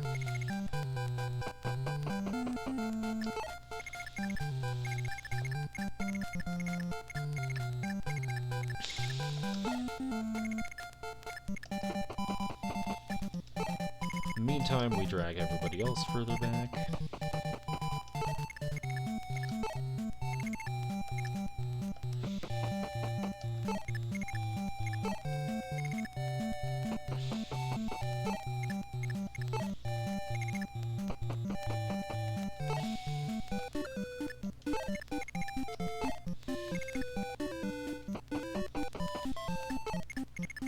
We're gonna put Jagan on this fort just in case. And end the turn. This will not end poorly. Alright, Marth gets attacked. However, he basically cleans up. Earning an Armor Slayer, Strength Speed. Let's see. Strength Speed, Luck, and Max HP. Not bad at all. So we're gonna go ahead and store the Armor Slayer away. It's effective against armored units such as, oh, this is problematic. That thief is headed for that village, and I don't want that thief to destroy that village.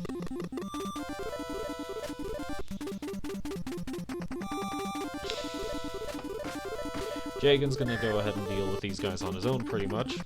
That fighter's running away to heal himself.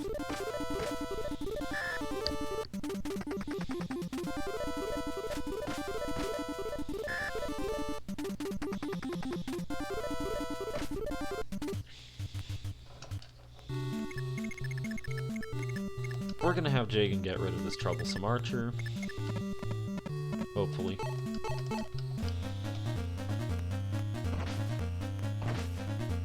Alright. Jagan got skill, which is frankly impressive, as his growth rate in that category should be 10%.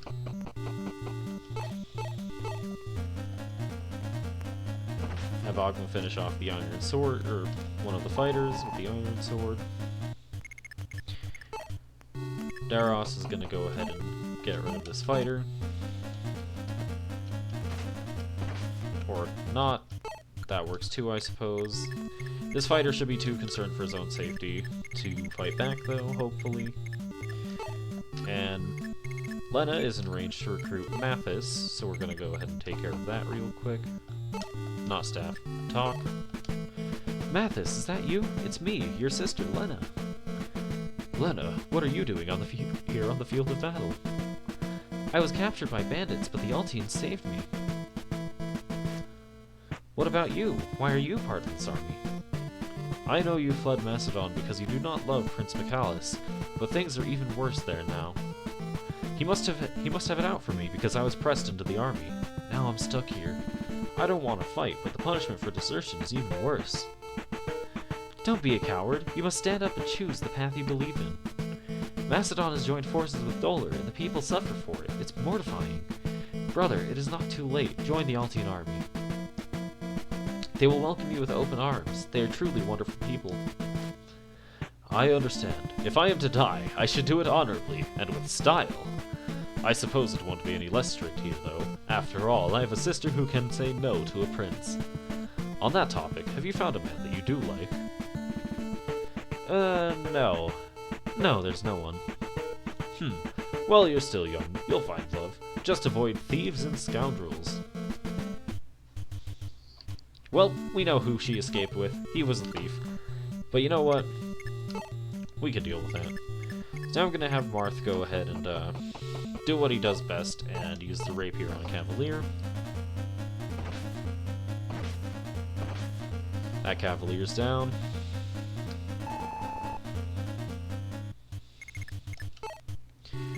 Now we have our units attack these bow knights.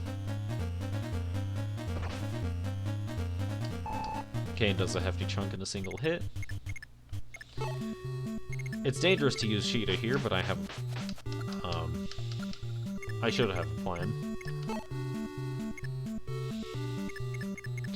I'm gonna check the damage numbers first. So I'm gonna take this guy down, hopefully with Mathis. Alright, Mathis got the kill.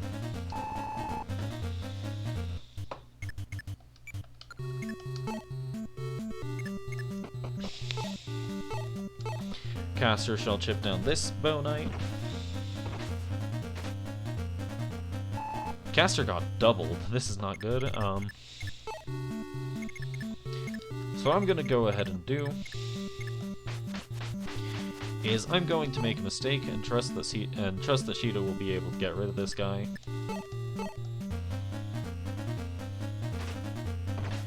That dodge is not good.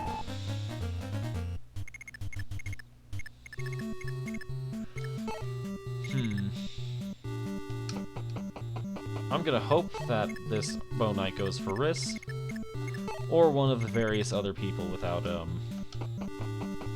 weapons here. Notably not Julian. I want Julian to survive. In fact, I'm just gonna go ahead and make sure Julian can get rid of one of these fighters.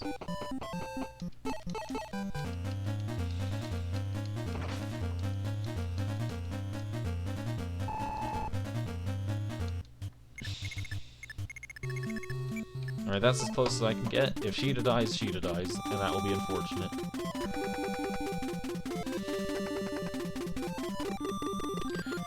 That bow knight is instead far too focused on preserving his own life to end someone else's, which thankfully I will take.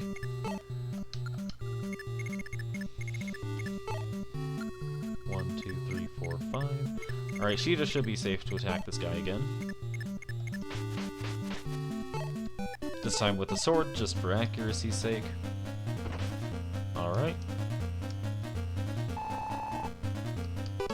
Sheeta leveled up, earning skill, weapon level, speed, luck, and max HP. Alright.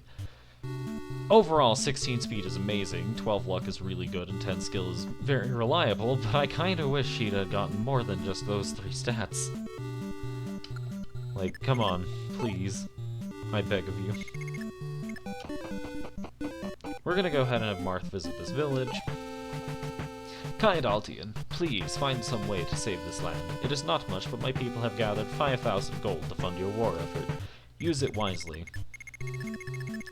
And I wish to preserve this village, so what I'm going to do is use the warp staff on Kane and keep the village safe by moving Kane on top of it. Kane can't visit this village, but he can protect it from the thief.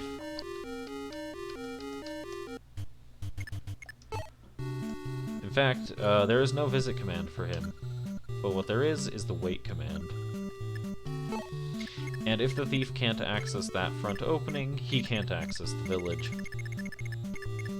In the meantime, we're going to move up with Mathis. And I'm going to do something funny. I'm going to use, let's say Drog, to take the iron sword from earlier out of the convoy and give it to Mathis. Take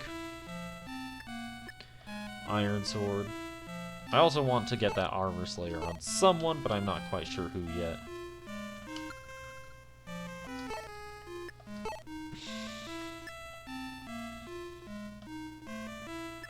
That should be it I need. Now, he has a move 5, 2, 3, 4, 5, so I'm going to go ahead and position board right here. Keep moving caster forward.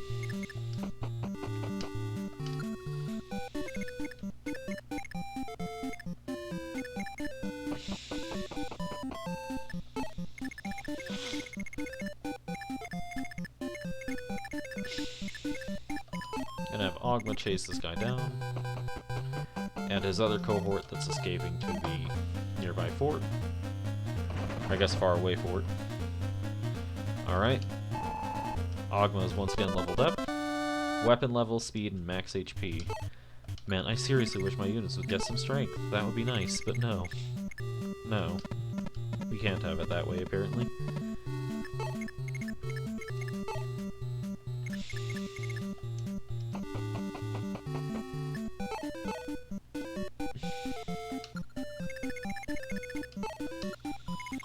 I don't think there's anyone else really important on the map, so we're just gonna end the turn there.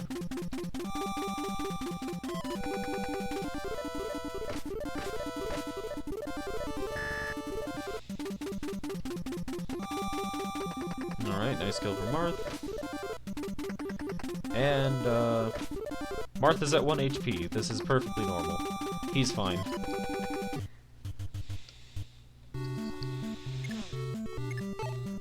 Anyways, we're gonna have Caster attack this archer.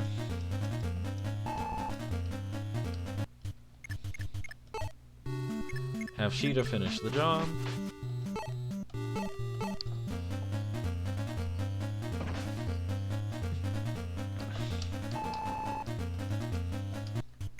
We're gonna have Mathis go ahead and sneak around behind, blocking this point. Not bad at all. Yeah, we're gonna be risky and have Marth take this guy down. Marth should be fine. Should be. Alright, we're good. Marth is safe.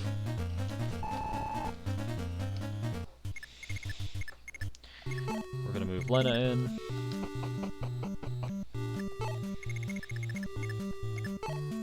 Now, Drog has access to some things that I don't really particularly care for him having, so I'm gonna give them to various people throughout my army. Now, Board is carrying them, but he's just a delivery boy.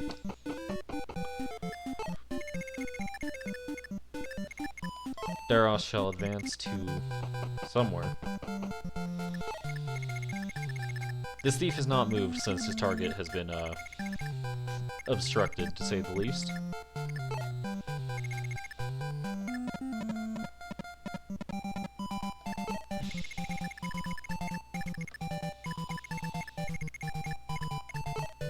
We're going to keep having Ogma march on towards this fighter that got away.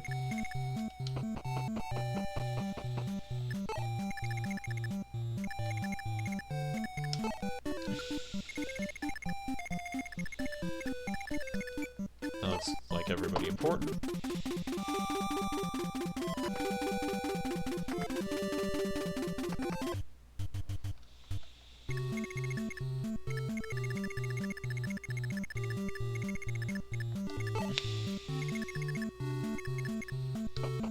I'm gonna move Ogma onto this force tile in case he decides to be cheeky and attack right away. Now let's look at everybody's health. Mathis is at full. Sheeta's mostly at full. Castor's mostly at full.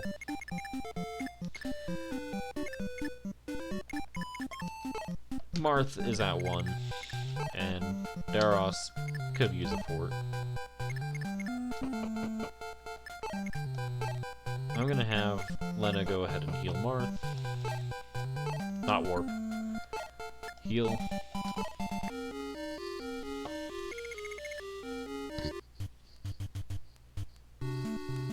Alright. We're gonna hand off the sword and the armor slayer to Mathis.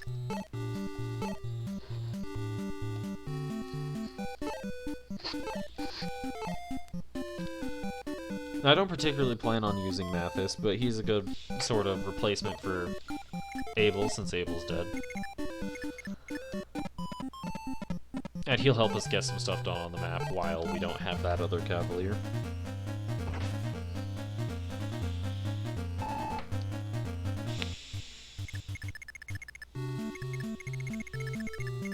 Now we're gonna move Sheeta in for the finish. Let's see if she can get it. Nice.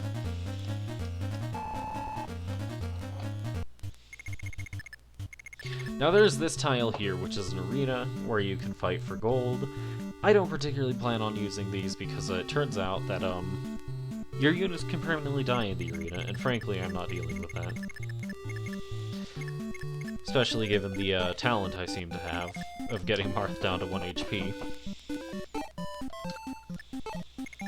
We're just gonna go ahead and move up cautiously.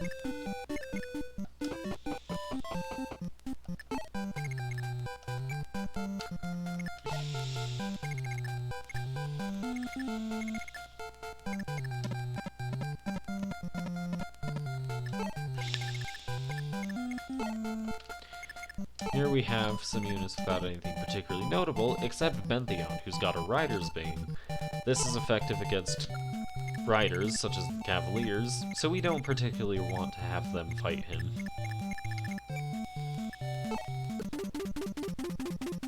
Just gonna go ahead and end the turn. Marth has once again been targeted, but he's fine. Speed and max HP, not bad at all.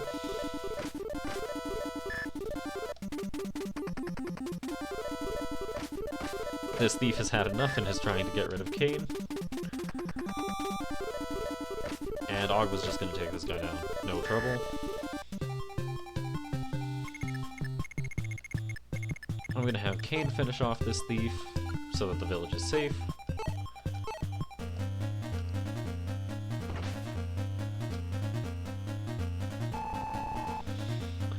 Alright, Kane levels up, getting strength, speed, luck, and defense. I could not have asked for a better level up, all things considered.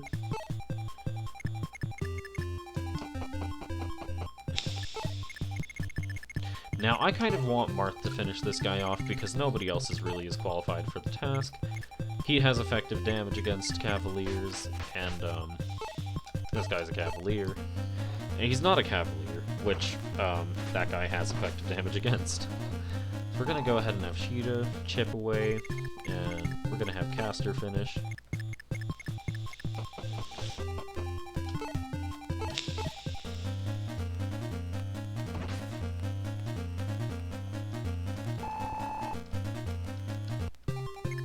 Now we need Marth to make his way over to the village, as he does best. And I don't particularly want anyone to fight this guy right now, because I don't have anybody nearby who is, who's both not a Cavalier and also able to sort of go toe-to-toe with him. Like, that'd be Ogma, but Ogma's on the other side of the map right now. And frankly, I don't think he'll make it in time. Oh, well, there's no enemies on the map that are willing to move. So we're just going to go ahead and keep everybody out of the crossfire for a bit. Have Marth visit this village once more. Prince Marth! Finally, we meet again. Merrick, is that you? What a surprise! I was studying magic in Cadane when the war came. I left the city then and have been looking for you. I'm glad you sought me out. We could use someone with your talents in our army. Will you join us? Of course I will. I learned a strong spell in Cadane called Excalibur. I will demonstrate it in battle. And now we have Merrick. He's a mage with, frankly, not amazing stats. But instead of stats, what he has is the ability to hit on resistance, which almost nothing in this game has a resistance stat. Like this boss, resistance of 0. My entire army, resistance of 0. So yeah, Merrick is going to be amazing because he's almost guaranteed to do however much damage his spells are supposed to do. And Excalibur's very powerful, so I don't want to go ahead and waste that, so I'm just going to equip Blizzard real quick. Caster should be able to chip away safely. Or miss twice in a row. That works too, I suppose.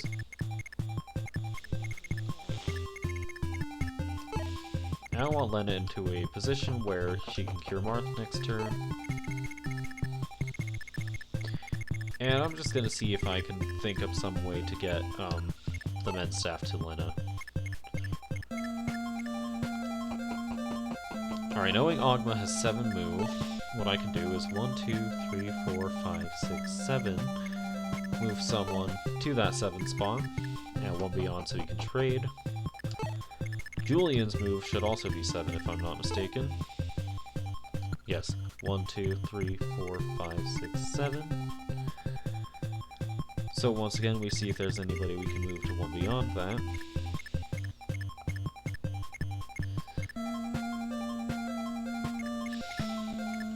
This is going to be a bit out of the way, but we're going to move Drog there, actually. Drog has 5 move. 1, 2, 3, 4, 5. We're going to get someone else close to that. Board is 6. 1, 2, 3, 4, 5, 6. So I'm just going to go ahead and make sure Jagan's ready to pass that off to her. And now we've got a fascinating trade going. Once again, the enemy can't attack Caster, so he's pretty safe to just chip away at him. In fact, we're just going to have him do that. 3 damage, not bad. Not amazing, not bad. Merrick's gonna go ahead and hit a Blizzard. 7 damage, not bad at all. 7 damage twice. Merrick's going to be a very valuable asset to us. And even though the Rider's Bane is effective against Cavaliers, I do not believe it is effective against Pegasus Knights, so we're gonna go ahead and see what Sheeta can do against this guy.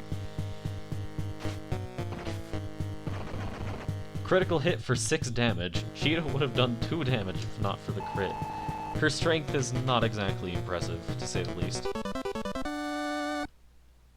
And it's not getting any more impressive with skill, weapon level, speed, luck, and max HP being gained.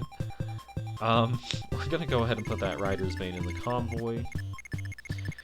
If I'm not mistaken, Rider's Bane is a lance, and I kind of want that on Kane, I believe. So what we're gonna do,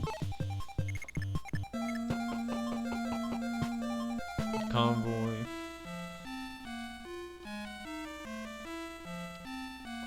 take Rider's Bane. Don't need anything else.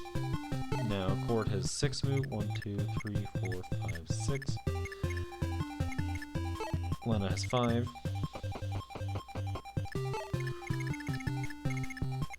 There should be someone willing and able to help out here.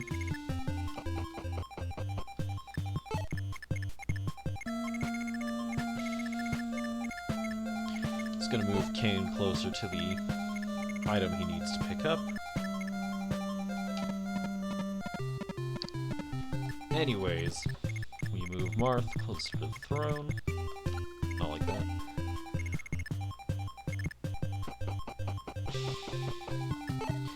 And now we begin a comically large trade.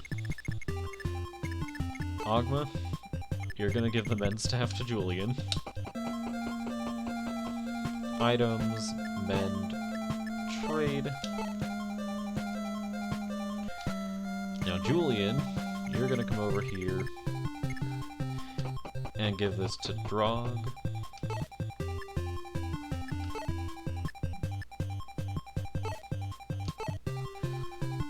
Alright. I'm gonna have Drog come over. Give this to... Which one is this? Is this board? I think this is board. Alright, then we have board go up. Hand this off to Jagan. There's probably infinitely easier and less time-consuming ways I could have done this, but you know what? This is funnier. And we're gonna trade the men's staff all the way over to Lena. She has now received her proper men's staff.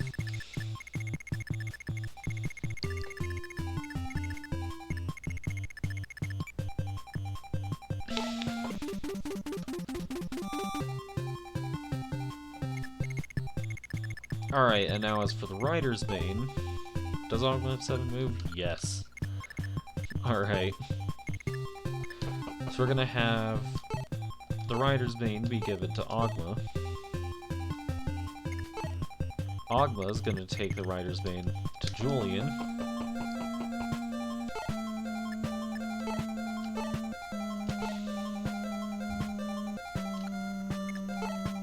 Julian's gonna bring the Rider's Bane to Kane.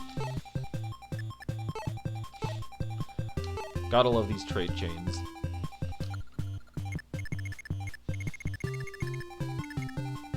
Alright, with everything on the map taken care of, we can have Marth go ahead and seize the throne. Prince Marth, I thank you for recapturing the castle to the south.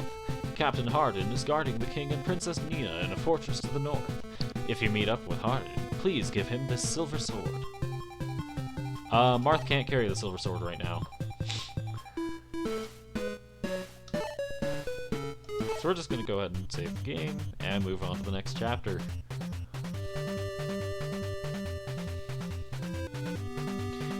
Let's look at the map. Not unit selection. Let's look at the map real quick. So I don't believe there are really very many notable units here. We've got these 2 armor knights, Marach being the boss of the chapter with a silver lance. But most importantly, we will have a bishop named Wendell. I believe he also automatically recruits himself if he gets to Marth.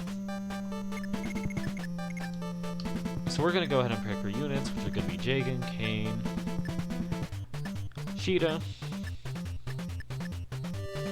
Ogma, Daros, Caster, Lena, Mathis, Merrick. This sounds good to me. And you might say that's not very many units, and you'd be correct. There's a reason for that. Princess Nina, the Ultian army has appeared on the opposite side of the river. Oh, Hardin, have they really? So Prince Marth has come. Finally, we can build a force to fight back. Princess, it is dangerous here. Please wait for the prince inside the fortress. Together with Altia, we will retake the castle. Notice that he said we. We now have 3 new cavaliers and 2 new bow knights on our side. So the bow knights in question are Wolf and Sedger. Sedger, frankly, isn't very notable. With 4 strength, 7 speed, not very high offensive capability. But then Wolf has 5 strength and 9 speed. That 1 point difference in strength and 2 point difference in speed makes him significantly more viable at the start. Then we have Hardin, 9 strength, 8 speed, 8 defense. Also a very, very notable cavalier. The rest of his group is Violent, who has 5 strength, 6 speed, 7 defense, pretty usable. And Roche, who has 6 strength, 7 speed, 7 defense, also very usable. I think the only person here I really ever use is Hardin, though. That's not to say anybody else here is bad. It's just his stats tend to outclass them, to say the least. We're gonna go ahead and move our new squad to try and reunite with our current army.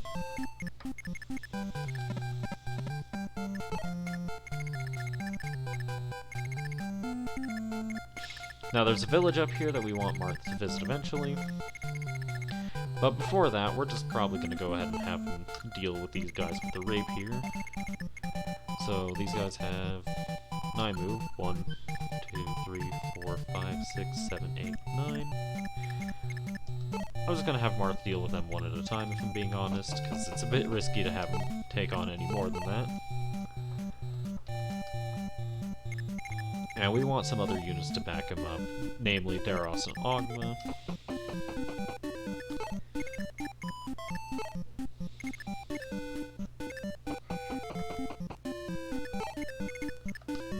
And I want to move Kane and Cheetah so that they can intercept the new squad and help them get out safely.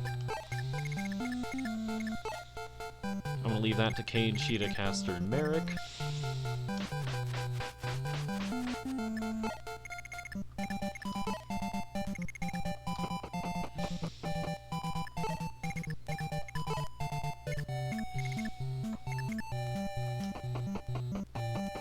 Kane, Cheetah, Caster, Merrick. We're going to leave Jagan with this group as well. Keep Lena moving in that direction.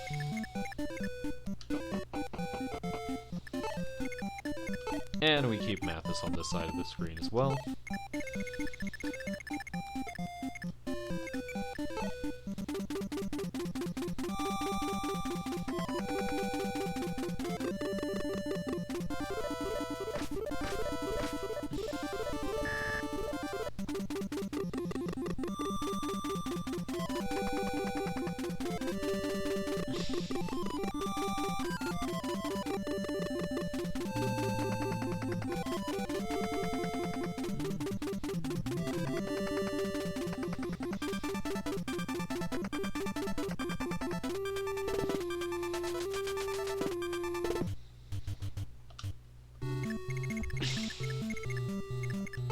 Now, I don't particularly want these thieves approaching these villages, so I'm just gonna go ahead and start positioning Jagan to block off one of these choke points, and have Kane block the other.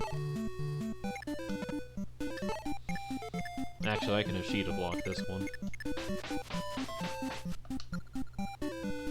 So this guy has 1, 2, 3, 4, 5, 6 moves, so I'm safe putting Sheeta here. Let's move Caster and Merrick to be ready to attack whatever attacks Kane.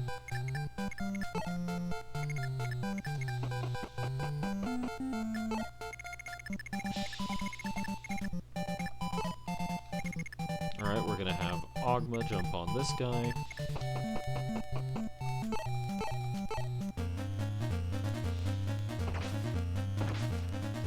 Not incredible damage output, but that's just because Ogma's gotten surprisingly unlucky with his levels.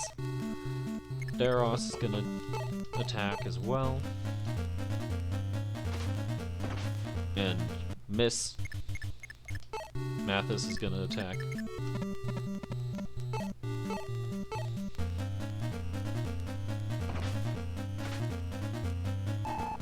Not super notable. But then we have Marth strolling up with the rapier. Chances are he's going to be attacked by everything on the screen anyway. With the exception of Wendell.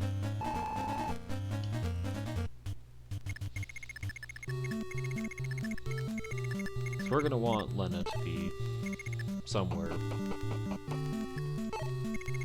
2, 3, 4, 5, 6, 7. I've made a mistake. I just hope Lena will be fine. Now we're gonna have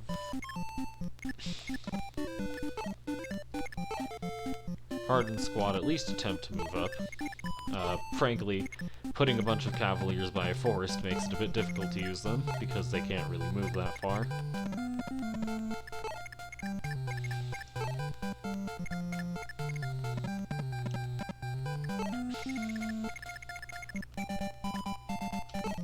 Alright, let's see how this goes. Probably not very well, if we're being honest. That guy's running off to heal. Hardin almost takes care of a thief on his own. Kane does a decent amount of damage, but can't quite finish him off. Archer tries to hit Marth, misses. Wendell recruits himself.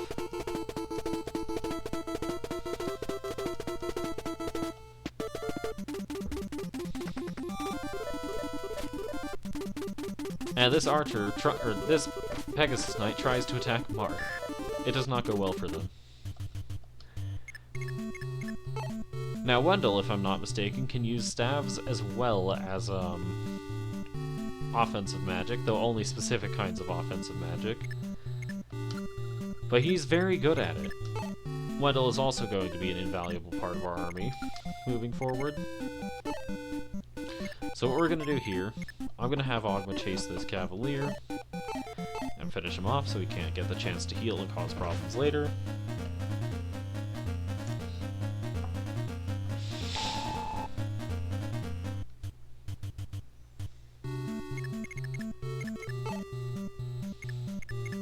I'm going to have Daros try to finish this Pegasus Knight off. Alright, not bad at all. Marth chip away at this Archer.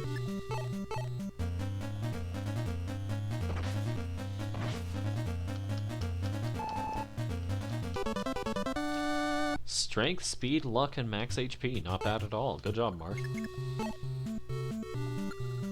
Instead of, I'm gonna have Wendell finish this Archer.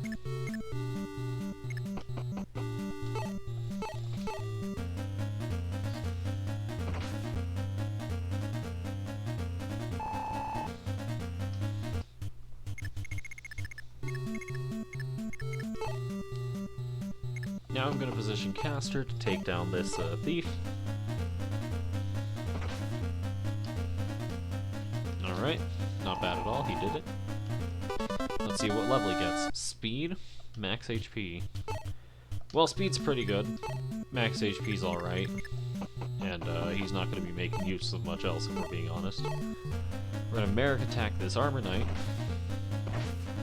Easy double.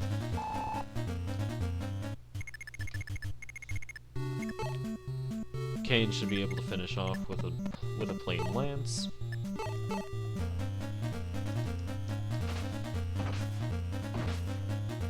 Not bad at all. We're gonna move Mathis towards the main crew.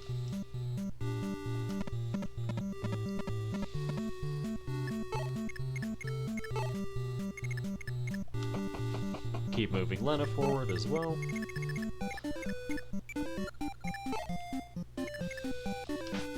Start having Sheeta chip away at this guy.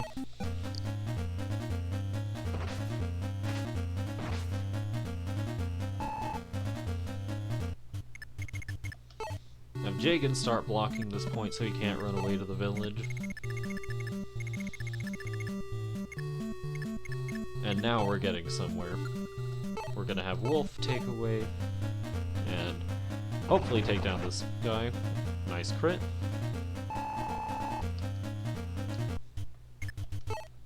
Let's have Roche move in. Chip away this Archer. Good job, Roche. You really did it. Hardin.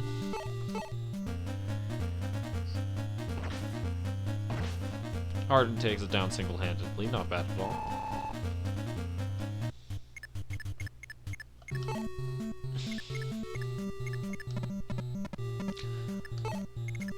And we're gonna have Sedgar in violent reposition. That's everyone on the map.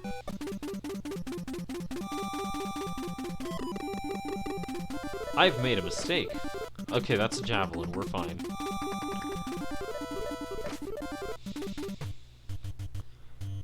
Now that being a javelin user has 2 range, I thought that was someone with a bow.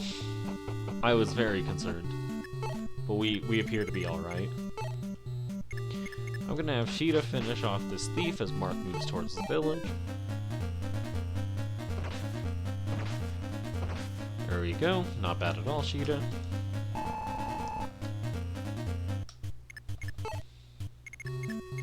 I'll have Jagan check the convoy real quick. Actually, I can check the convoy without Jagan moving on to it. There's a hand axe and a silver sword in there. I want that silver sword. Convoy.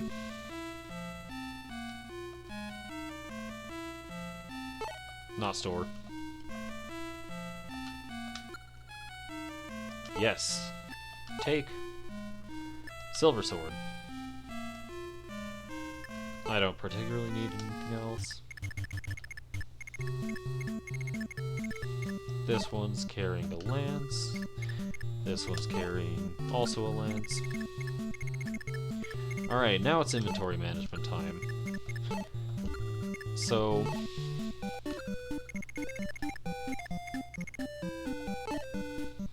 Alright, I'm gonna have...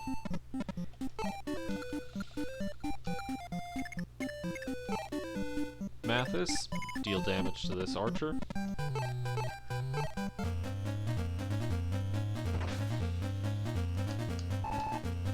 Not bad at all. Kane is going to try to finish off the archer. Not bad at all. There was the dodge, but we got past it. I'm gonna have Merrick take a pot shot at this Cavalier while he's got the chance. Nice dodge from Merrick, keeping himself out of danger. Caster is not quite in range to finish. I'm gonna go ahead and give Hardin some less valuable weapons than the steel sword. So he gets a lance and an iron sword. Unironically, still going to be probably the best person I have to use them right now.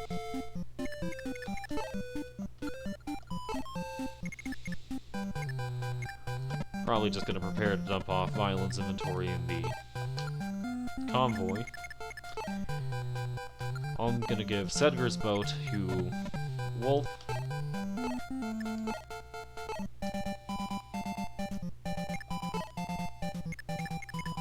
It's the same bow, but we can work with it.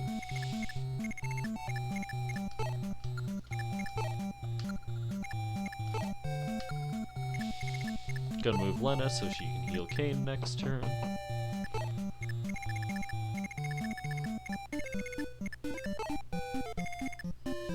Move Wendell forward. Move Daros forward. Move Caster forward. And then get Harden a bit closer to the front lines with something other than a steel sword equipped.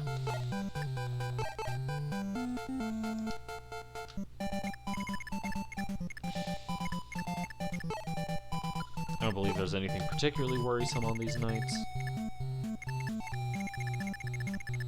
And with that, that's everyone on the map.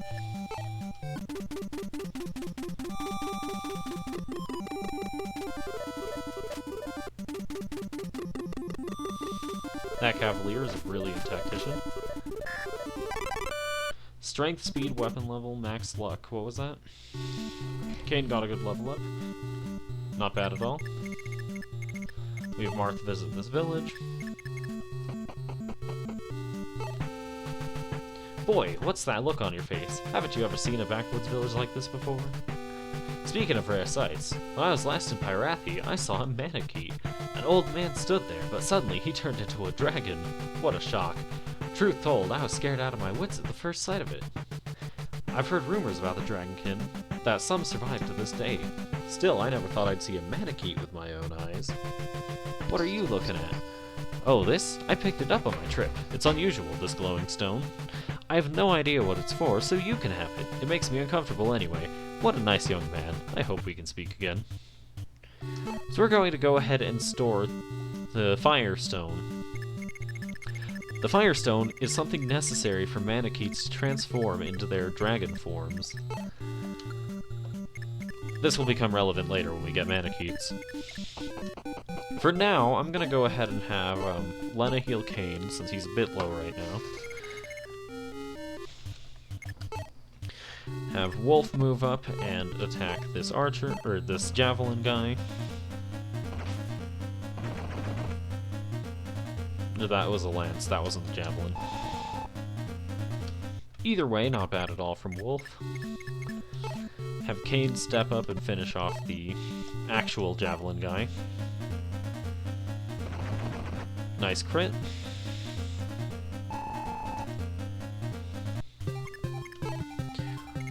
Hardin's going to go ahead and take care of this healer before it becomes a problem.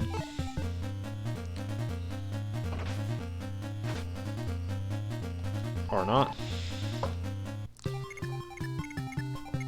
In that case, we're gonna have Sheeta go ahead and take care of this healer becomes a problem with the javelin. Alright, it did end up working. We're good. Sheeta finally got a point of strength, as well as weapon level, speed, and luck. Not bad at all. Let's check 1, 2, 3, 4, 5, 6, 7, 8. I don't particularly want Sheeta to have the javelin equipped right now, but we can work with this.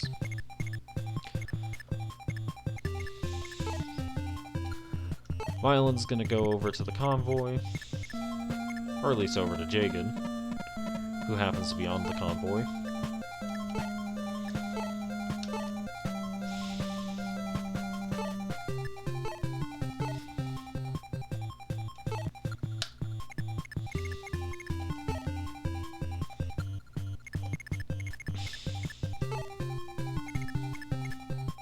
Alright, I'm gonna give the silver sword to Mathis. Not that Mathis can use it, but I have a plan for him next turn.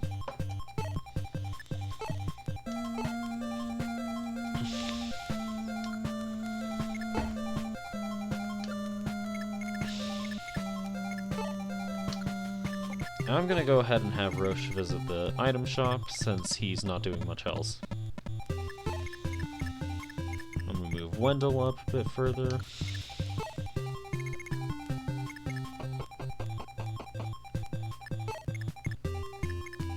Have Merrick start approaching the Armor Knights.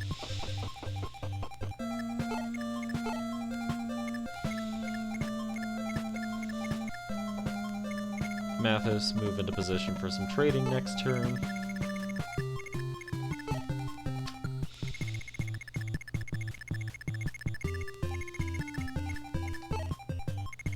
Send Ogma forward.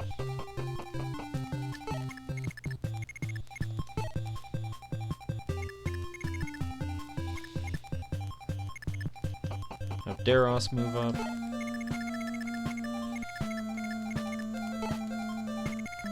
Have Sedgar also head towards the item shop, just in case I need some shopping to be done.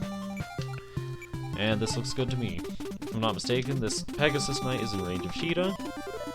Oh, the Armor Knight is as well. Not what I was expecting. Alright, Sheeta needs to get out of there. But you know what? She'll be fine. She survived with 1 HP. I'm gonna move her back over to this, fort. Equip something other than the javelin.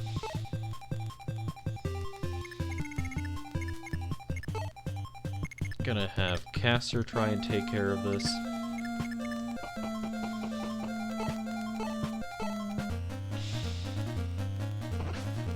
Not bad at all, Caster.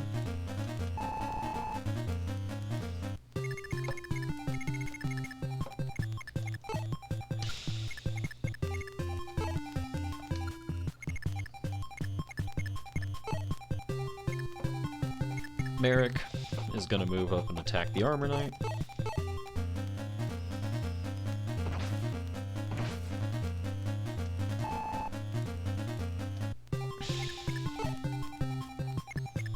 Hardin is also going to attack the Armor Knight. Not bad at all, Hardin. Macedon was holding a door key. The The door key can let us unlock various things. I'm probably just gonna pass that off to someone else.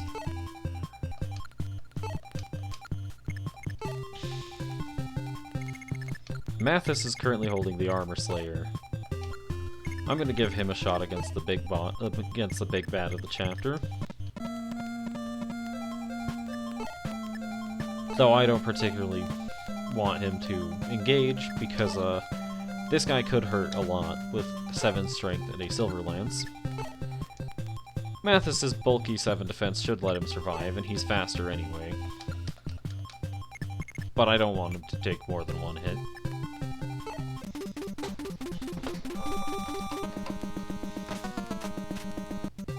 Alright, that didn't go very well. So we're gonna go ahead and start positioning Marth again. Violin's gonna visit the shop. Iron sword, steel sword, steel bow, bow gun, lance javelin, hammer. I'm gonna go ahead and pick up a bow gun. And 2 steel swords. Maybe an iron sword as well.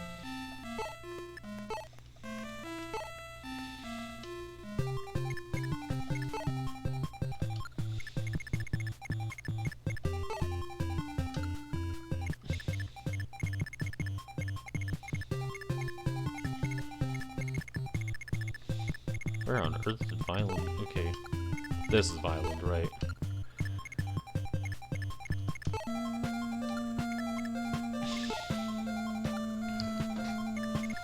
So we're gonna move Mathis away. Alright, I'm going to attack Marok with Merrick's Blizzard.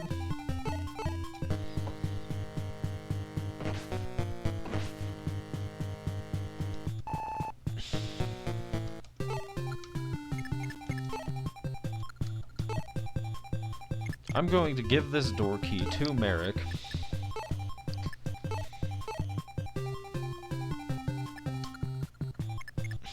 And I'm gonna go ahead and give the Armor Slayer instead of the Silver Sword to Hardin, because I think we'll need it at this rate.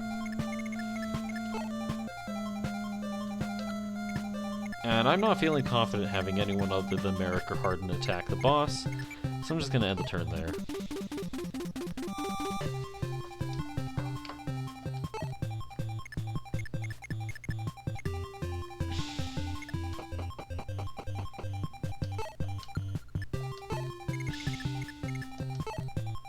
We're gonna have Hardin move in with the Armor Slayer.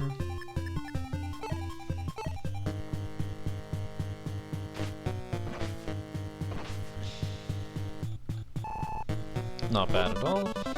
He gets strength, weapon level, speed, and luck. Really good level up. Alright, I kind of want to see if I can get anyone else to get a kill here. Have Kane move in with the Lance. Unfortunate dodge, but Kane still takes him down anyway.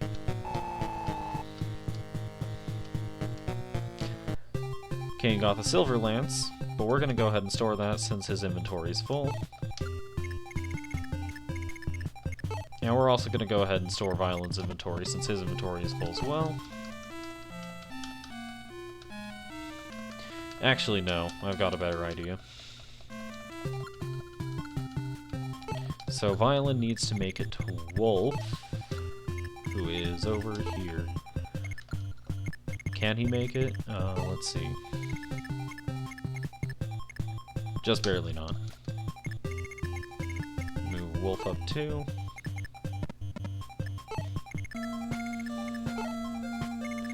And we're going to go ahead and give Violent a bowgun so he's a bit of a less heavy option in case he needs to attack.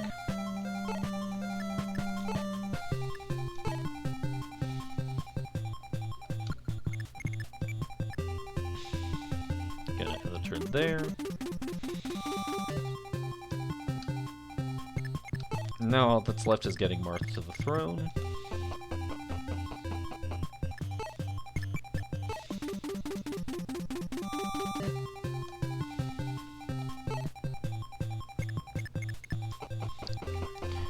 castle. Well met, Prince Marth. Princess Nina has taken refuge in a fortress, but you will see her soon.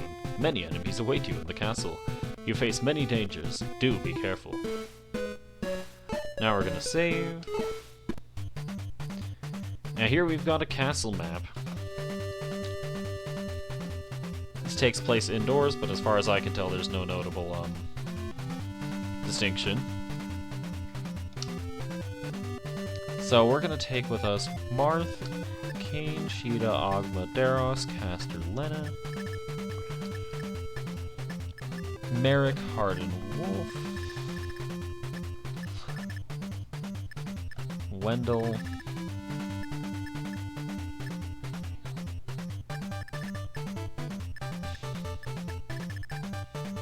we're gonna bring Mathis.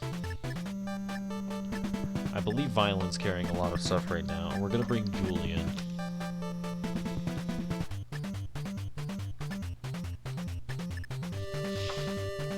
Alright, I'm gonna check everyone's inventories real quick.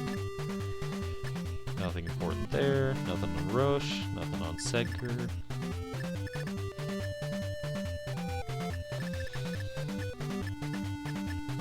Do I have anyone who's having anything in their inventory? I want to manage Violin's inventory, but unfortunately he must be on the map for that to happen. And Jagan's got some stuff on him, but it's nothing too important. This is looking good to me. The rebels have made it into the castle. Impossible. Gah, well, we will show them. Knights, form up and rush the intruders. Archers, defend the throne. Thieves, loot the castle's treasures and prepare to withdraw. Hear me, do not let them set one foot into this chamber, not one. Alright. So, this map's got some pretty notable things in it. If I'm not mistaken, here we have a thief we can recruit. His name's Ricard. We're gonna door key this door. Not sure if I need to talk with Marth or just let him talk on his own, but it's one or the other. Alright, so Violent. Honestly, I'm just gonna have Violent deposit his inventory.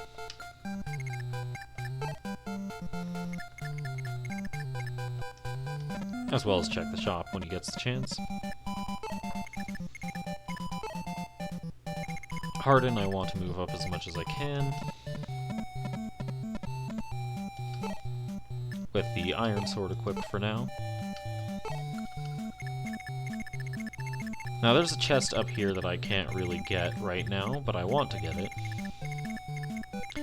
There's going to be thieves running around looting everything. I don't want that to happen. Move Wolf is full move.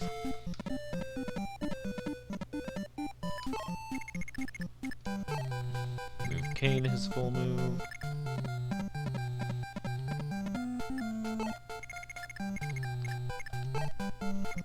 Get Ogma into the castle to begin with. Even if I don't need to talk with Marth, I'm just gonna set Marth right here because Ricard recruits himself. I need Wendell to move up.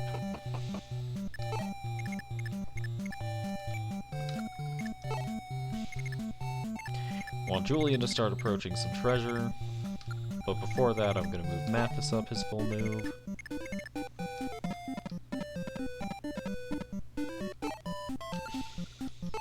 Equip the lance.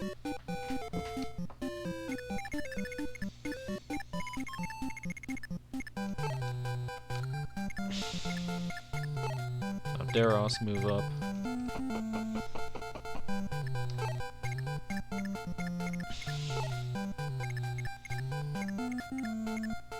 Keep Lena with the rest of the crew. Actually, I do want to protect this treasure in the north, so I'm gonna go ahead and warp Kain over to it.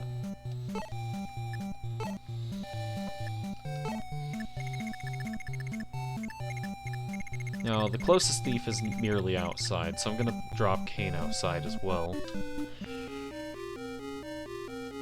Hopefully Kain can deal with some of these cavaliers, as well as that thief. He should be fine. That's a silver lance. He might not be fine.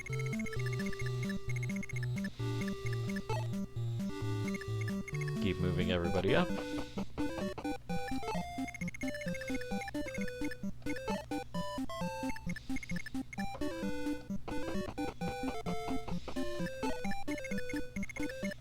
Now Sheeta approach.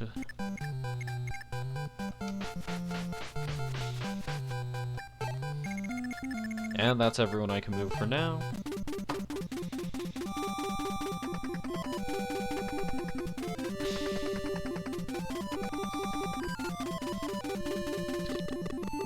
I just might warp Harden onto that chest. Kane gets a new level, skill, weapon level, max HP. Nothing too serious to note about, but not bad at all. Mathis levels up weapon level and speed.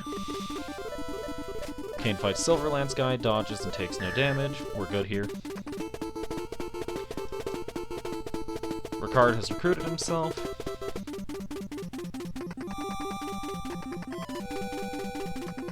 So now we've got 2 thieves with which to open treasure chests, especially helpful in this chapter where there's a lot of treasure spread around the map.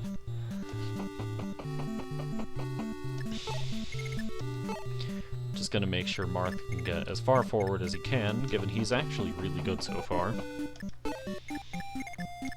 Get Merrick moving.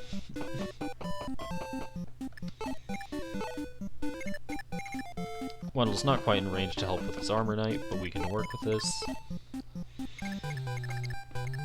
Daros is gonna strike with... I'm gonna demonstrate the Devil Axe. Hopefully it doesn't go poorly. Well, it went not as bad as it could have, but it went pretty bad anyway. Have Caster attack with a steel bow.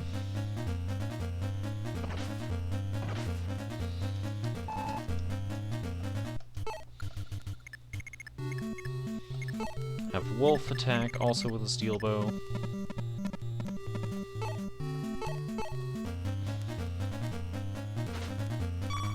No damage, never mind. Harden's gonna strike with the Armor Slayer, I'm gonna say. Just get this guy out of the way as best we can. Not bad at all. I'm just gonna have Kane attack this thief instead of trying to choke the point.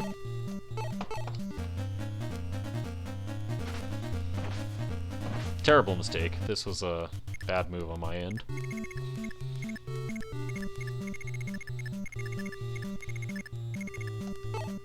I'm gonna make sure Mathis corners this archer so he can't really get in our way.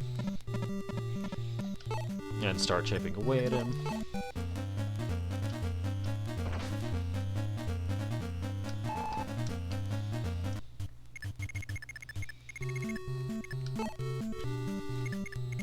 I'm gonna get Julian to loot this. Chest contains 10,000 G. Alright, some thieves are on their way to some rather important treasure, so what I'm gonna go ahead and do is I'm going to get Ogma to protect it. So we're gonna move him up here. And once more use the Warp Staff. And Ogma's gonna be placed directly on top of this treasure chest so the thieves are diverted and go somewhere else.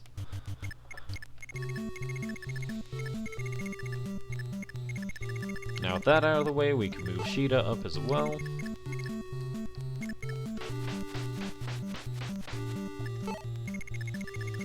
Alright, inventory management time. Violent. What is at this shop? Iron sword, steel bow, bowgun, lance, javelin, hammer. I'm not feeling any of those. So we're just gonna go ahead and drop his stuff into the armory, or into the convoy.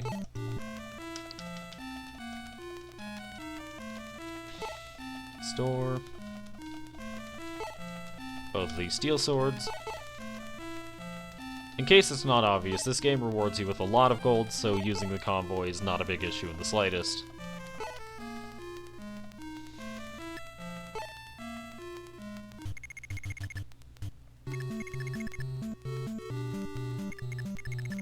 And there's nothing else we can do here, so we just end the turn. These Armor Knights really want to go after Ogma now. Frankly, not very helpful.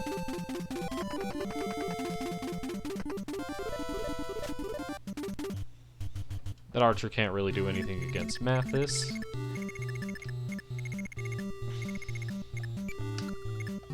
But what we're gonna do, you're gonna try once more to attack this thief. Kane could not finish him off, but this is fine. We've got a plan here. Mathis is now in position to be able to catch this thief as well. And with both of them, with their powers combined, this thief stands no chance.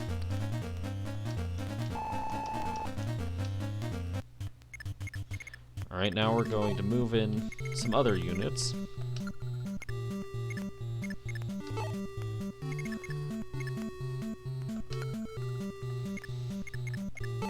Now the Devil Axe did not go very well for Daros last time, but what I'm going to do now is I'm going to heal him up and have him try to hand axe that archer.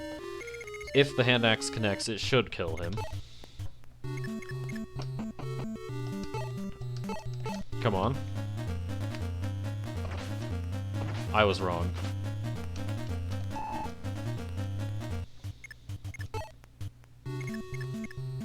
Alright, so now what we can do is I'm just gonna make sure... So these thieves are very much capable of getting some treasure now. So, these guys have 7 move, right?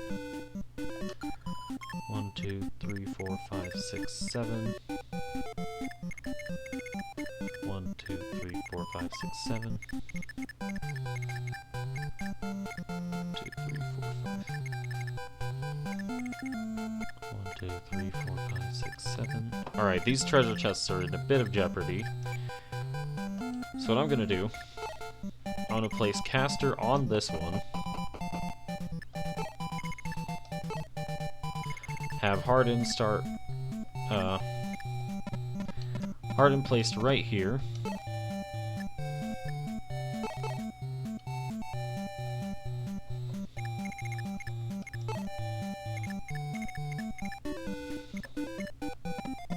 Get Wolf to block off this archer once more, while taking care of the other one that will be able to maneuver around.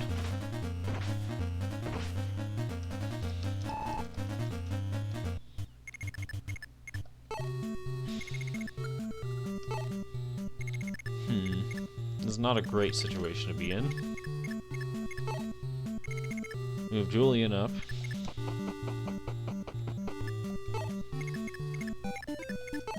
Move Merrick.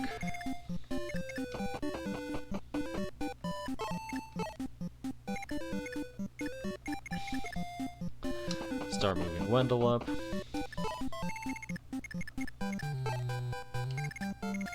Move Marth closer.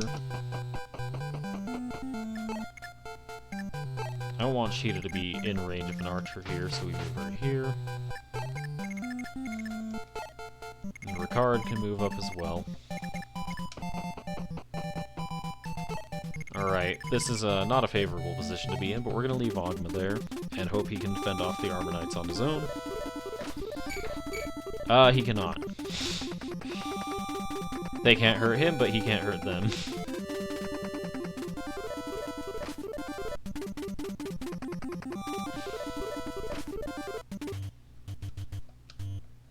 Alright, now we're in a much better position. So what I'm going to have happen now is Kane is going to attack this priest.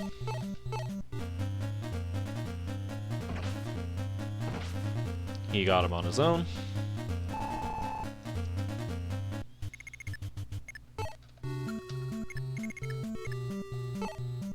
We're going to have Ricard chip away at this guy.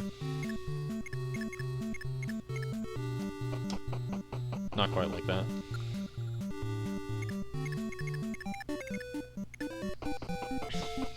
That's better.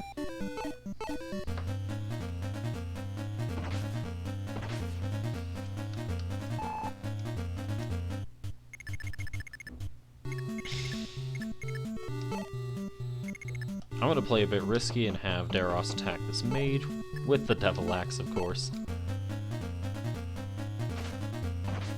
It did not work.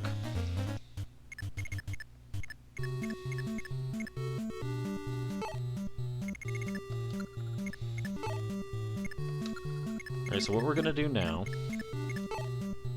we're gonna move Wolf to assist with the taking down this mage.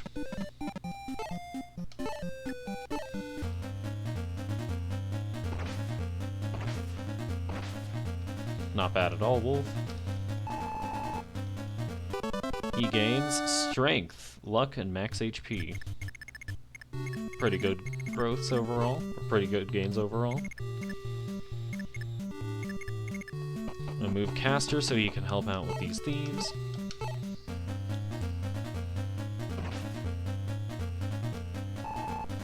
Pretty good hit there. I'm gonna Mathis go ahead and finish off this archer.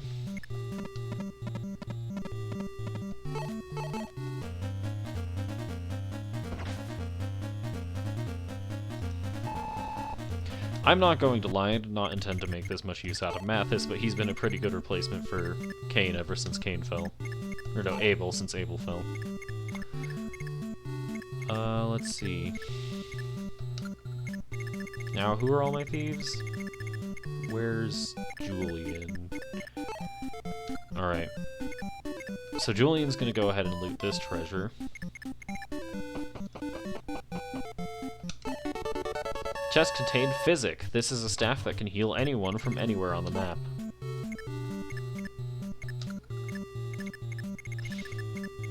I'm gonna go ahead and have Wendell finish off this archer. Move him up a bit. Not bad at all. Weapon level and luck. Not a great level, but you know what, we can work with it.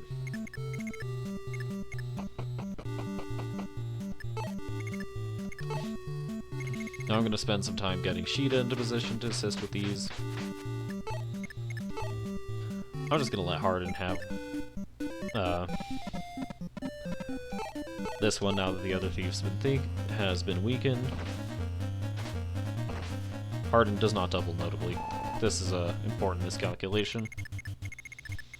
But all the treasure should be relatively well protected. I say relatively because Ogden's not doing super amazing, but he can survive. And that's frankly what I need him to do for just a bit longer.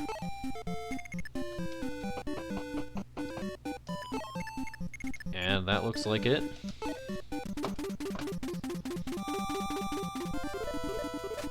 Ogwa just needs to survive a bit longer, even if he can't really take care of that weapon. Or take care of that, not weapon. That Armor Knight. Kane's a bit low, so I'll probably heal him.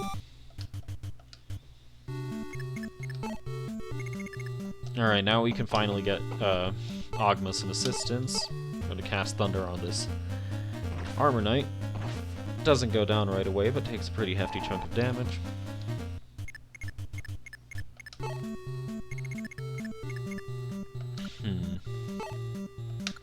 Who's low here that could use some healing? Mathis could use healing. And Kane can use healing. I'm gonna go ahead and heal Kane first, I think. Since he's just inherently lower.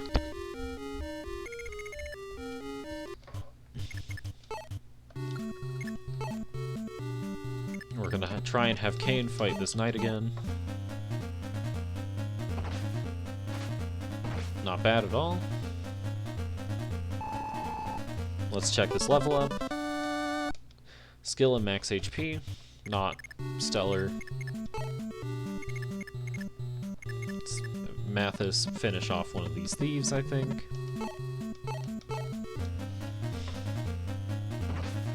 Not bad at all. Let's check this level. Weapon level, max HP. Kind of disappointing.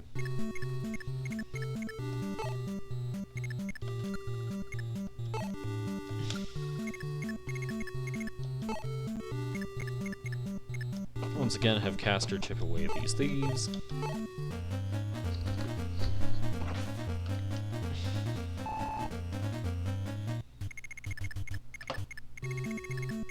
I'm gonna send Ricard off to this treasure that we never got. Have Julian pick up this one right here.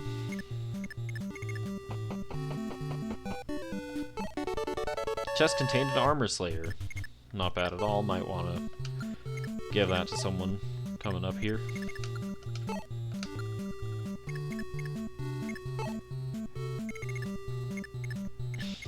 Gonna have Harden start dealing with some of these guys, I think. Lance.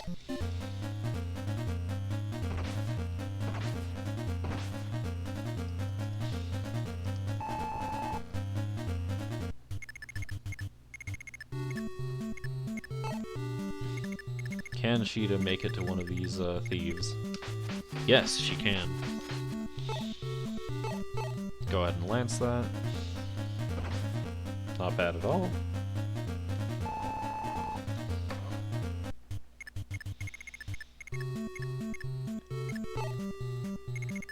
Now we start moving Marth forward just a bit.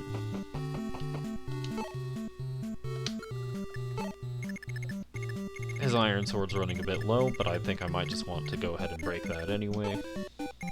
Let's move Merrick up close to this armor knight.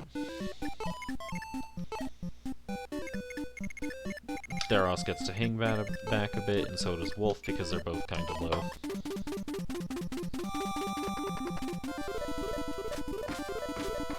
Good job, Harden.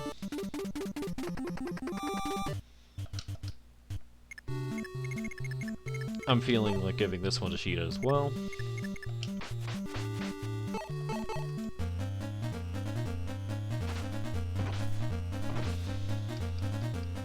Good job.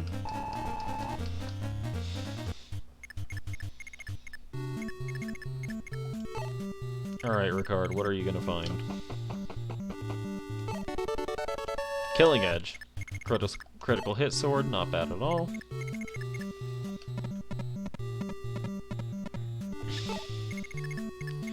Right now, who here is healthy enough to really fight? Harden can finish this guy off, I suppose.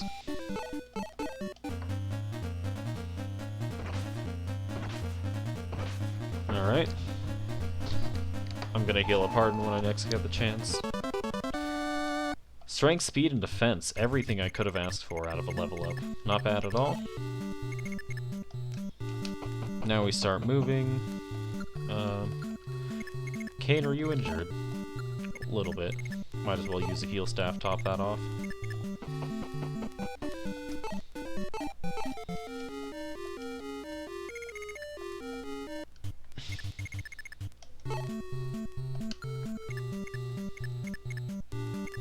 Alright, I'm gonna move Marth onto this corner tile right here to draw out the archer.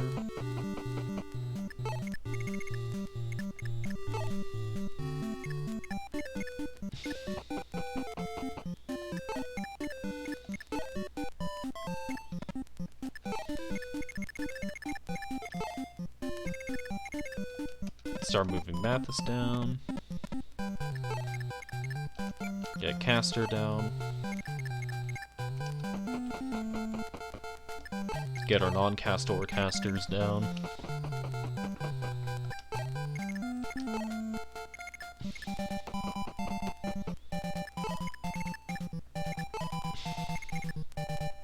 Position Ogma a bit closer as well. Start moving Julian towards this new uncovered chest from Ogma that Ogma was guarding.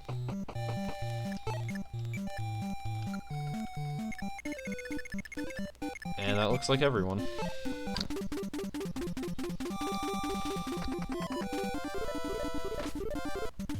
The archer did indeed go after Marth. In fact, I'm going to move him. Let's see. 1, 2, 3, 4, 5, 6. 1, 2. 1, 2, 3, 4, 5. 1, 2.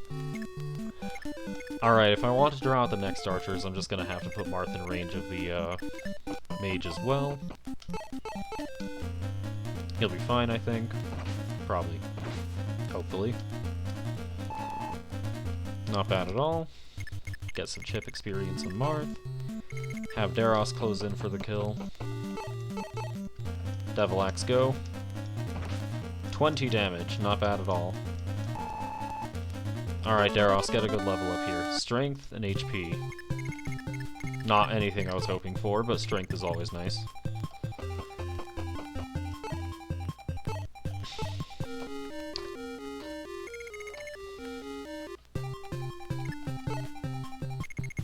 If I'm being honest, Daros could use a bit more speed and defense, but I can work with this. Have Kane move in as well.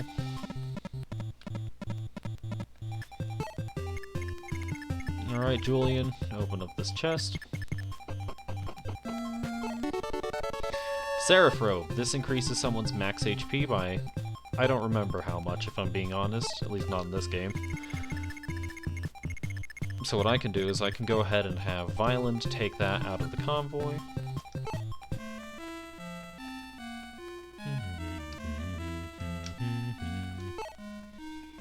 Not store.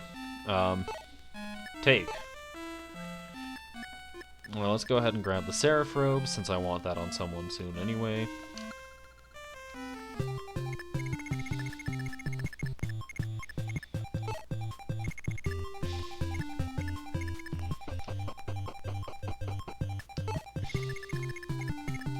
Now, as for who I want that on, I'm probably just going to give it to Marth, because that's never a bad idea. Making sure Marth is healthy is pretty much the main goal of the game anyway. What I can do... I'm going to give this Armor Slayer to Ogma.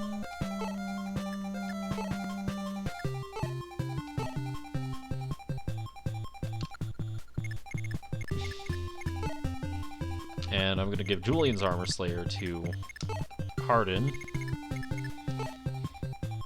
Move Castor up. Start positioning American Wendell a bit closer.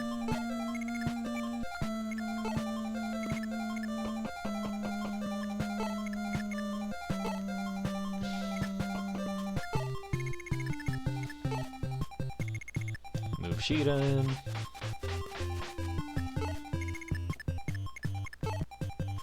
Move Mathis up.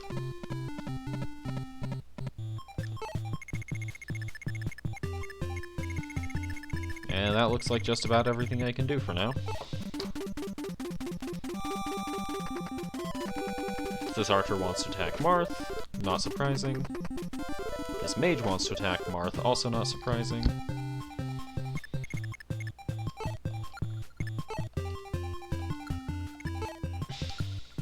Now, is anyone here injured to a troublesome amount? Because if so, I want them in Lena's range. So, 1, 2, 3, 4, 5. Daros is heavily injured, I'm going to move him back. Kane is not injured at all, so I'm going to go ahead and have him enter some combat.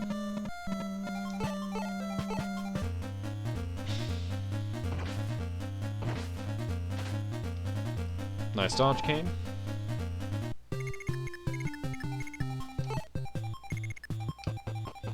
Let's go ahead and make sure he's receiving proper attention.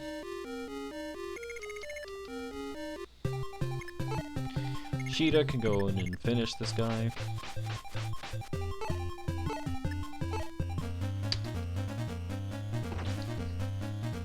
There we go.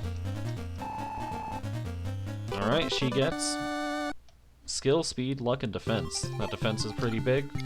Skill, speed are always nice.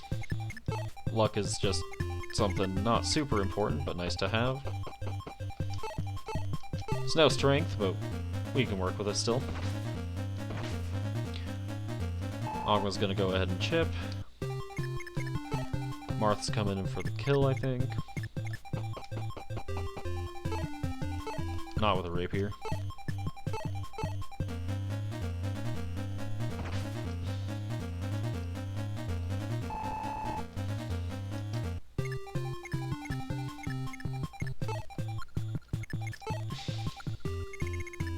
Alright, let's make sure that Hardin has that Armor Slayer again.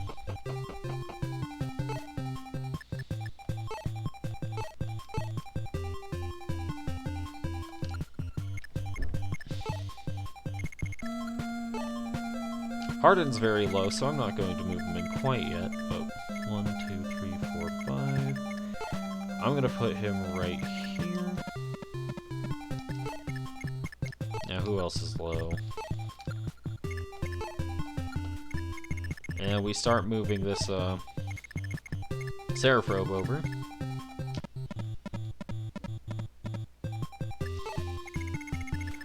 Now, where are Mathis and Violent? Because I think those could be useful in...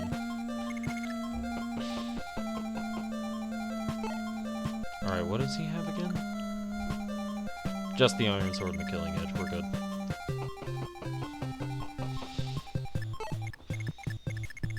I might want to move that Killing Edge onto Ogma. No, he's already got one. I'll move that onto Marth. Let's see, Wolf's fine. Move Mathis back to try and get that convoy going.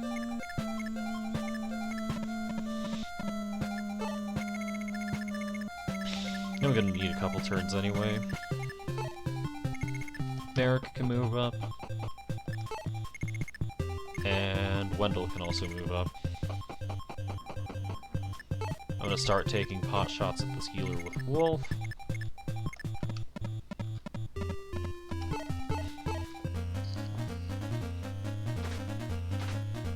Nothing of note. This guy is a silver sword, so he's going to be rather dangerous, but I've got, who are these on? The Armor Slayer is on Hardin, and there's one on Ogma. So we're going to go ahead and end the turn.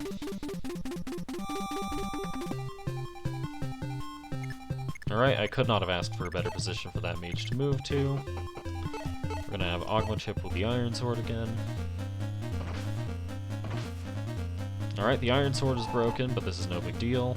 I wanted it to break anyway, because it was running low on durability. Have Marth close in with a Steel Sword. Finish off the healer.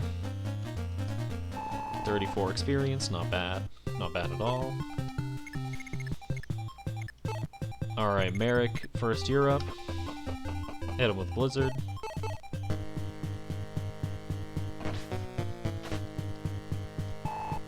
Good one hit. 1, 2, 3, 4, 5, 6. Alright, that's not gonna work. Wendell, next year up. Hit him with Thunder. Nice. Not bad. Now it's up to Hardin to finish it. Not yet. There's a reason I held back on that, right? So we're gonna have... We're actually gonna cast Mend here.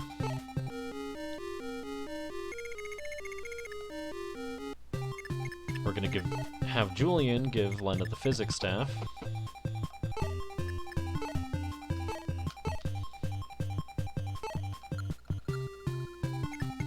And now we have Hardin move in with the Armor Slayer. If he successfully connects, then we're good. If he doesn't successfully connect, we might need a new strategy. He can't stand on that pillar, so no defensive bonus for us. Not the lance. This one. This is troublesome. Alright, Hardin finishes it out anyway. We're good. 60 experience. You'll love to see it. Holding a Master Key. We're just going to go ahead and deposit that.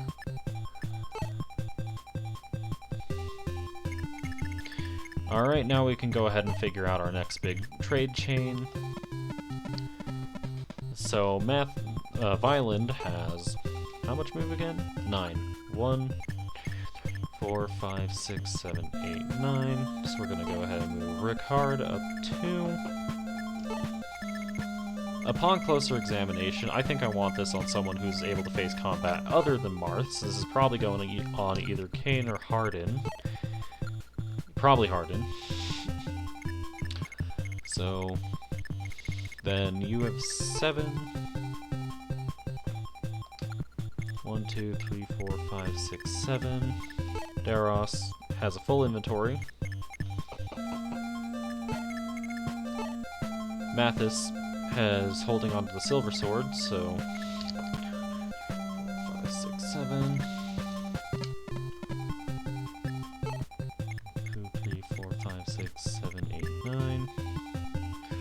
Alright, I could just pass that off to Wendell then. And I could have, say, Wolf or something hold the last.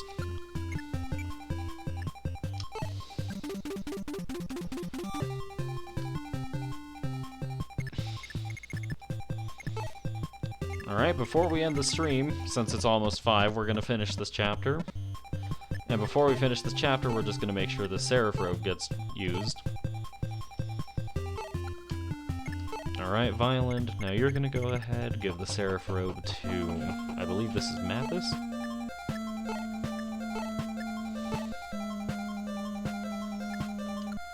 Alright. Now Mathis, you're going to give this to Wendell.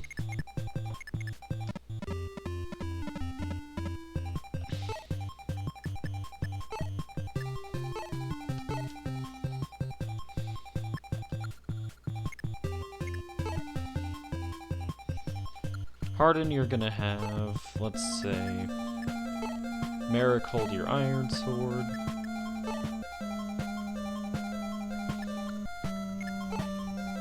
Wendell's gonna give the robe to Hardin. We're gonna end the turn here.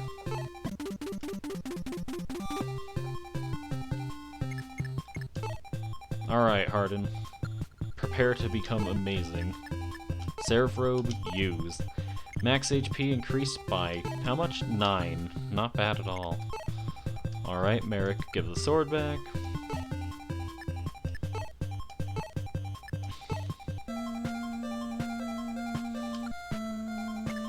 And now, with that, we can finally end our chapter. Throne. You must be Prince Marth. You have done well to make it here. I am the Princess of Archanaea, Nina. Though Archanaea has long protected this world, Dolar overwhelmed us, throwing all into chaos. I cannot fight.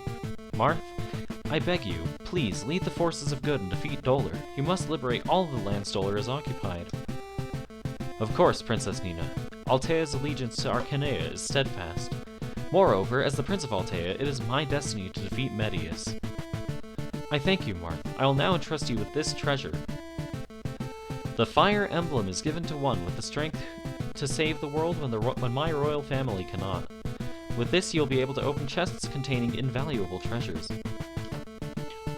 The battles you face will test your every skill, but fight as hard as you can. Return light to this world. Alright, we're gonna save, but we're not going to continue.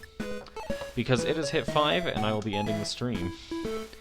So, thank you all for watching, everybody. I'm not exactly great at strategy, given the fact that I've already gotten 2 people killed, being Abel and, Barst. 2 of which I planned on using, but we can work with this. Anyways, thank you for tuning in, and I shall see you all next time. See you then.